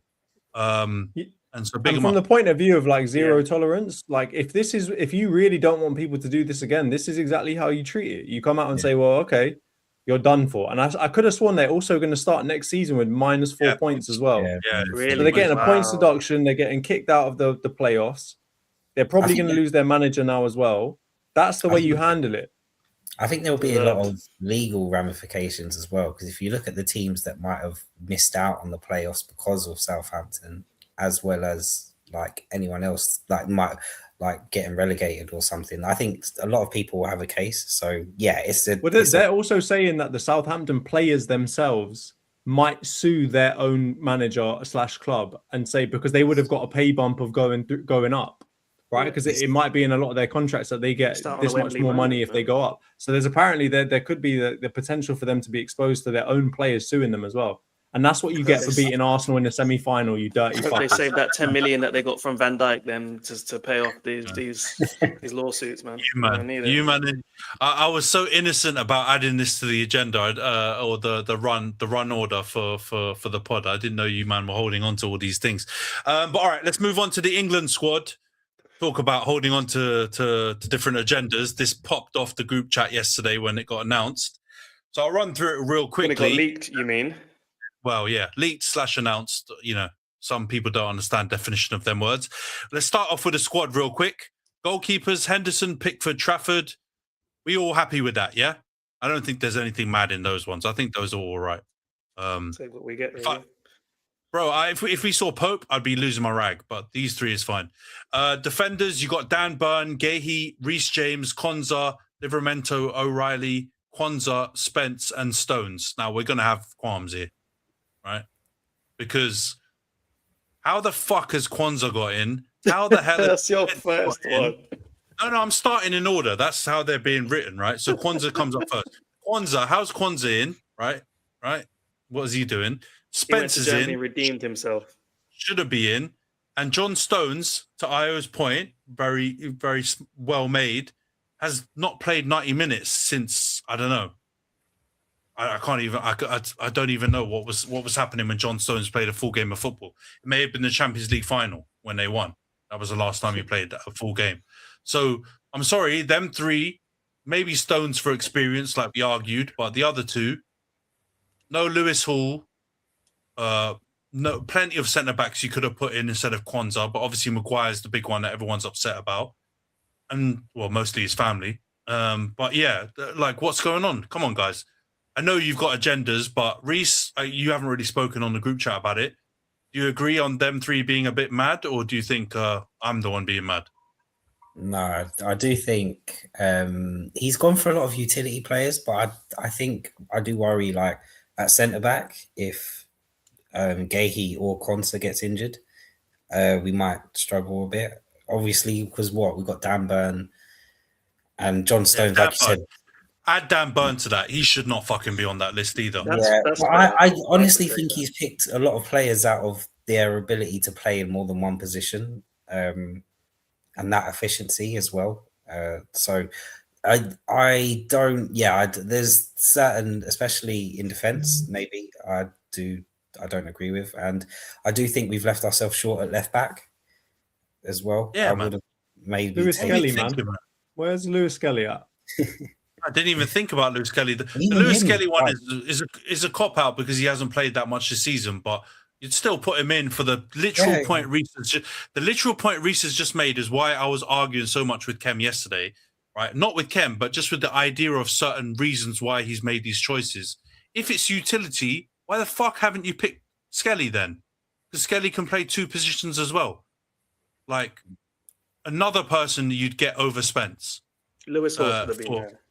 Lewis Hall as well. Diabolical. Yeah, he chose the worst of the like in terms of Tino Livramento is good, don't get me wrong, but he looks at the pitch and he gets injured. Exactly. Yeah. And he's missed out on Hall. There's a large part of me that just thinks like he's just a very particular guy. He's got his people. He's going for his people, and that's how he's going to do it.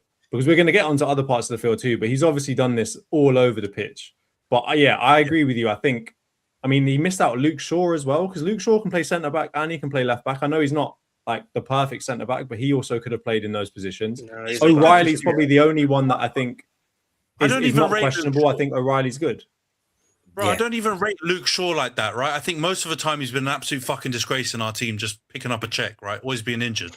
But he's actually played the whole season this season, been pretty good. He's not been amazing, but he's also not been absolutely diabolical. So you for the utility point again, if that's the reason, centre back and left back. This is what I'm saying. It's just like all English managers. Give other people a chance to let their country down. Maguire's done it. Shaw's done it. Bro, these are his favourites. This is the same consistent. That was the one thing I said yesterday. He's been picking all of these fucking players for most of his squads, whether they're playing or not. So he's just picked the same squad. He's just gone safe. But I don't know how you think having Dan Burn, Kwanzaa, Spence, and Stones is safe. And to the injury, I would have gone Colwell over Kwanzaa for sure. He'll get injured when he gets to the flight gate. Yeah, but you're doing that while also picking Stones. I know, this is what I'm saying. It doesn't make sense. His logic is just weird. All right, let's go on to midfield. Elliot Anderson, Bellingham. All right, yeah. Get your agenda off. Yeah. It's not allegedly, bro. He got charged 15 months. He should be picking up he's empty euros in Mykonos, man. He should be cleaning the streets and apologizing. For the purpose of this pod surviving, is still going through litigation, so he hasn't been found. His charge appeal 4 times. But Ken wants him making toilet ouzo. He should be offering sunbeds and stuff to people and handing out leaflets for the club. Relax. All right, let's go on to midfielders. So it's Elliot Anderson, Bellingham, Eze, fucking Henderson, Bobby Maynard, Declan Rice, and Rodgers. So for me, right, Henderson's not touching this squad. Disgraceful. Absolutely fucking disgraceful. But that's the only one on this list where I think is absolutely diabolical. People can argue for the main. Wait. So he's left out. So he's left out Morgan Gibbs-White. He's left out Foden. He's left out Wharton. He's left out. Who else has he left out? He's left out Garner. He's left out Alex Scott. He's left out. Who was the other one? I saw someone mention that he hasn't put in. He's left out someone else in midfield as well. But the context is, Gibbs White is the highest scoring midfielder in the Prem, English midfielder in the Prem, with 14 goals, a lot of which are also non-pen goals. Alex Scott's obviously been balling out in Bournemouth's team. That's the first ever European qualification they've ever had. Ghana, I heard someone, was it Tuchel himself, fucking compare him to Valverde, and you're not picking him in your squad? As much as I think that's absolute gas. Valverde starts fights in the changing room. You don't want that. You want good eggs. He doesn't really start them. He just gets beaten up, allegedly. But yeah, so this part is probably not that bad overall. But yeah, the Henderson one is just the one I don't understand. We expected Brentford to go down, right? And he came and he said, "Don't worry, guys. That's got nothing to do with him, man. You're going to pull through. You're going to get to the gym early, like Salah said. You're going to go in there. You're going to do your rehab work. You're going to train hard. You're going to press. You're going to geggen. And now there are little points with you guys, mate, with Blue Code. Bro, that's leadership. He got an assist against you lot when they packed you out in the season. I don't assist against you lot. Everyone gets assist against us. Against United, he pulled out. The best Brentford team, he's not on it. It's Yarmouk, it's Jensen, it's a combination of loads of other midfielders. He can't even he can't even get into that team anymore. When even Keith Andrews came in and pulled out, man. And I didn't expect it. I thought he was washed. He looked terrible at Ajax. And he came in this hard league where you're non-stop running at his age. He came in and set the tone for a team we had as relegation contenders. And you can't deny that. You set the tone off there, Moussa Dembele minutes that he was getting at Brentford, yeah. Exactly, yeah. He's thinking 100%. But the rest of this midfield, I'm not that mad at it. So I think actually is what it is. But yeah, the Henderson one, I think we all predicted though, even as much as it stinks. Again, this is pretty consistent with his squads.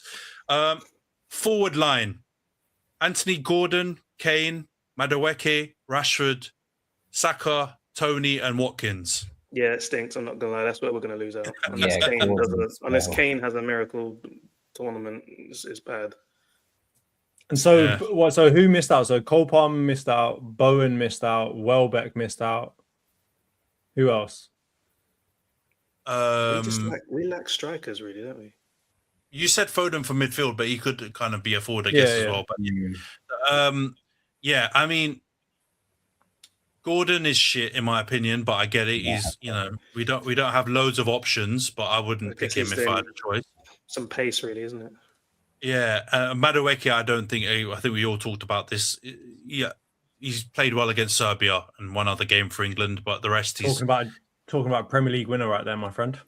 True, ex-Chelsea player as well, but yeah, still doesn't change the fact he's not great, and I don't know how he's got into the squad. I'm pretty happy for Watkins though, because he had a pretty bad start to the season, but he's been low key under the radar balling out for Villa in this back end of the season. When he got left out of that last squad, do you know the one that recently?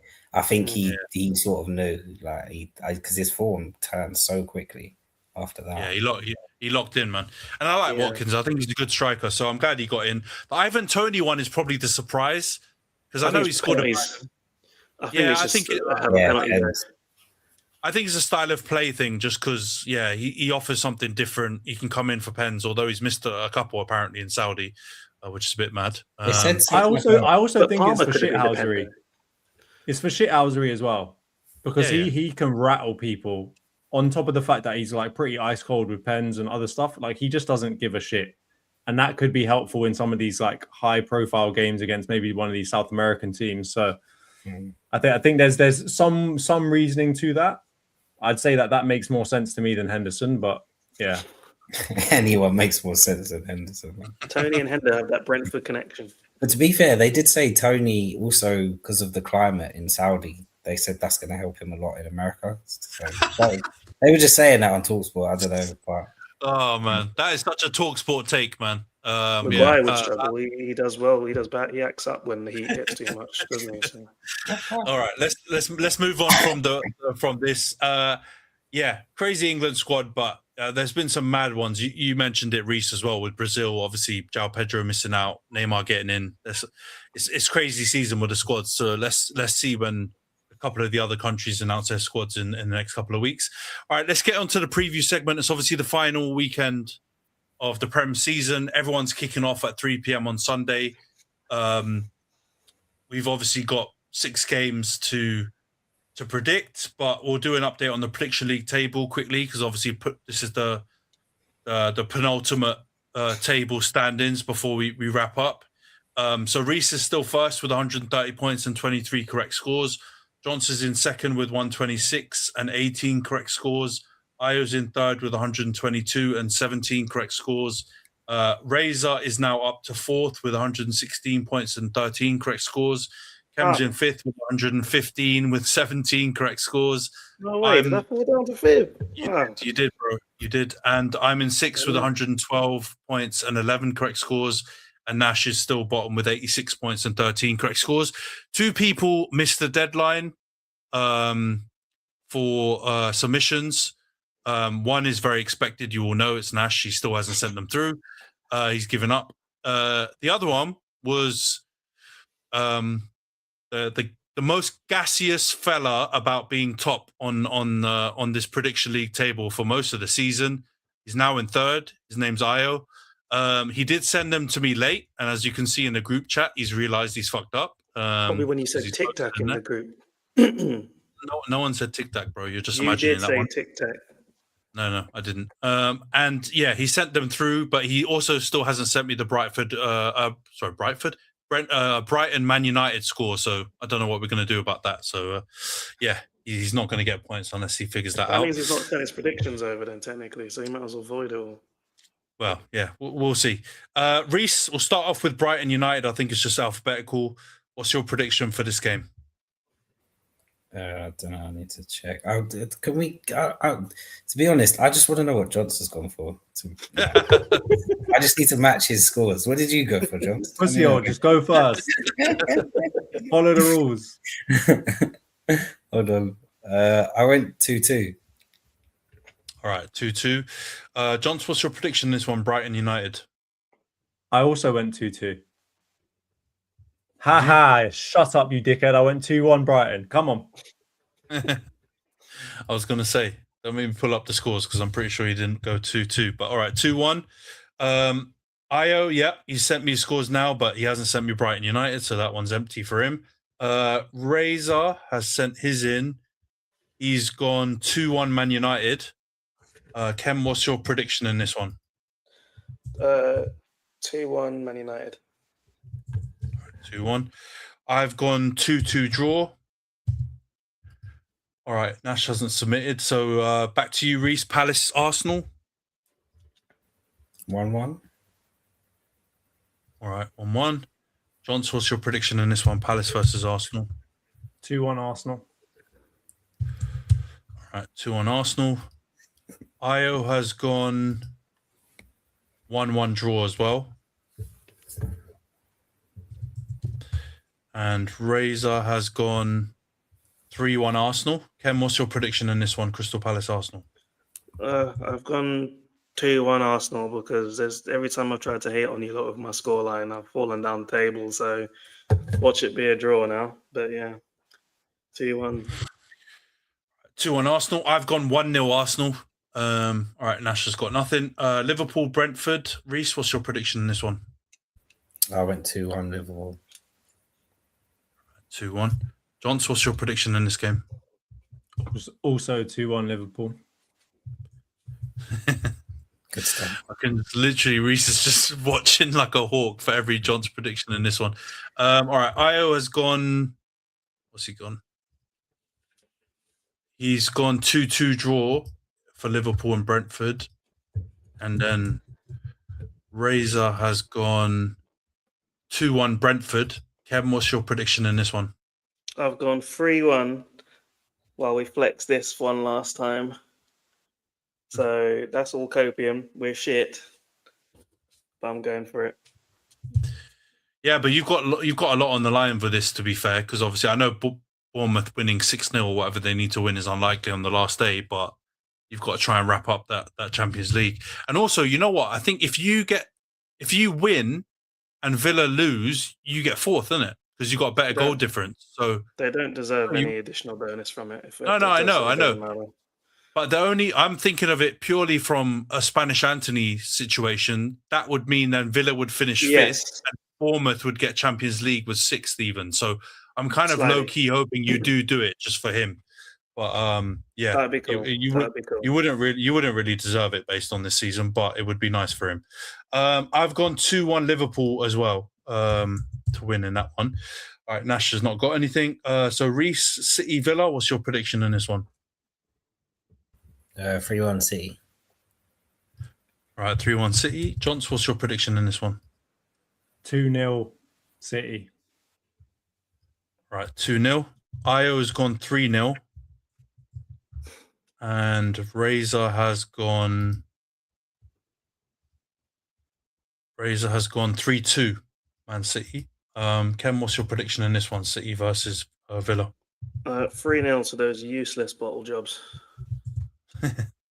They've not got any flack as well for that, by the way. All the bottle chat. And the worst they got is Eze posting that AI picture of my man as a bottle, which was hilarious, by the way. But they've kind of got away with it a bit. All right, so you've gone 3-0 City. I've gone 2-0 City. Nash has not submitted. So, Rhys, what's your prediction? Sunderland, your beloved Chelsea. 1-1. All right, 1-1. Jonty, what's your prediction in this one? Also 1-1. All right. What has Io gone? Io has gone 2-1 Sunderland. And Razor's gone 2-2. Khem, what's your prediction in this one? 1-1. All right, 1-1. What's my prediction in this one? I've gone 1-1 as well. Nash hasn't submitted. So, Rhys, what's your prediction in this last game that we're predicting? Spurs potentially getting relegated against Everton. 2-2. They survive. Oh, shit. Okay, 2-2 draw.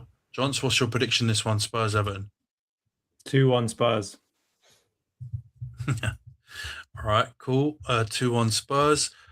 Io has gone 2-1 Everton. And Razor's also gone 2-1 Everton. Khem, what's your prediction in this one? 1-1 Tottenham stay up. Kanye West 2027 in the stadium. All right. I've gone 1-1 draw as well. Are they guaranteed, by the way, to stay up with a draw? They need West Ham to. Oh yeah, the goal difference is pretty. The goal difference is gigantic. It's like fucking 12 goals or something. West Ham deserve to go down anyway. Fuck those guys. Damn. Bottles as well. I wish I looked at that properly because I thought the draw would still be enough to send Spurs down. But yeah. All right. I've gone 1-1 draw now. Too late for me to change. And Nash hasn't submitted. So yeah. All right. All Prem predictions are in. Obviously, next week we'll be back again. We'll wrap up the pod here. But next week we're back to preview or to review all of these games that we've just predicted, but also preview the Champions League final, PSG against Arsenal. But yeah, we'll wrap up. And present the prediction league winner, obviously. Of course, yeah. We will reveal the prediction league winner. We don't need to reveal who's finished bottom because that's already relegation's been sorted on that one. But yeah, we will reveal the final table standings. But yeah, thanks for tuning in, everyone. Before we wrap up, wait, stop. One thing, just to be very clear, Io does not get any points for any correct score. Yes, to clarify, because I think he's been messaging me or somewhere or in the group chat. Io, for missing a deadline, can only get like the correct result point for each game that he's predicted. No correct Io, scores. are you listening? Enjoy third, my friend. Yeah. I mean, it was your challenge. Yeah. He's finished. But yeah, we'll wrap up the pod here. Yeah, exactly. We'll wrap up the pod here, but don't forget to subscribe to the channel, drop a like and leave a comment and share the video. And if you're listening to the audio version, please follow us and leave a 5-star review. And we'll wrap up the pod here. We'll see you guys next week. Take care, everyone.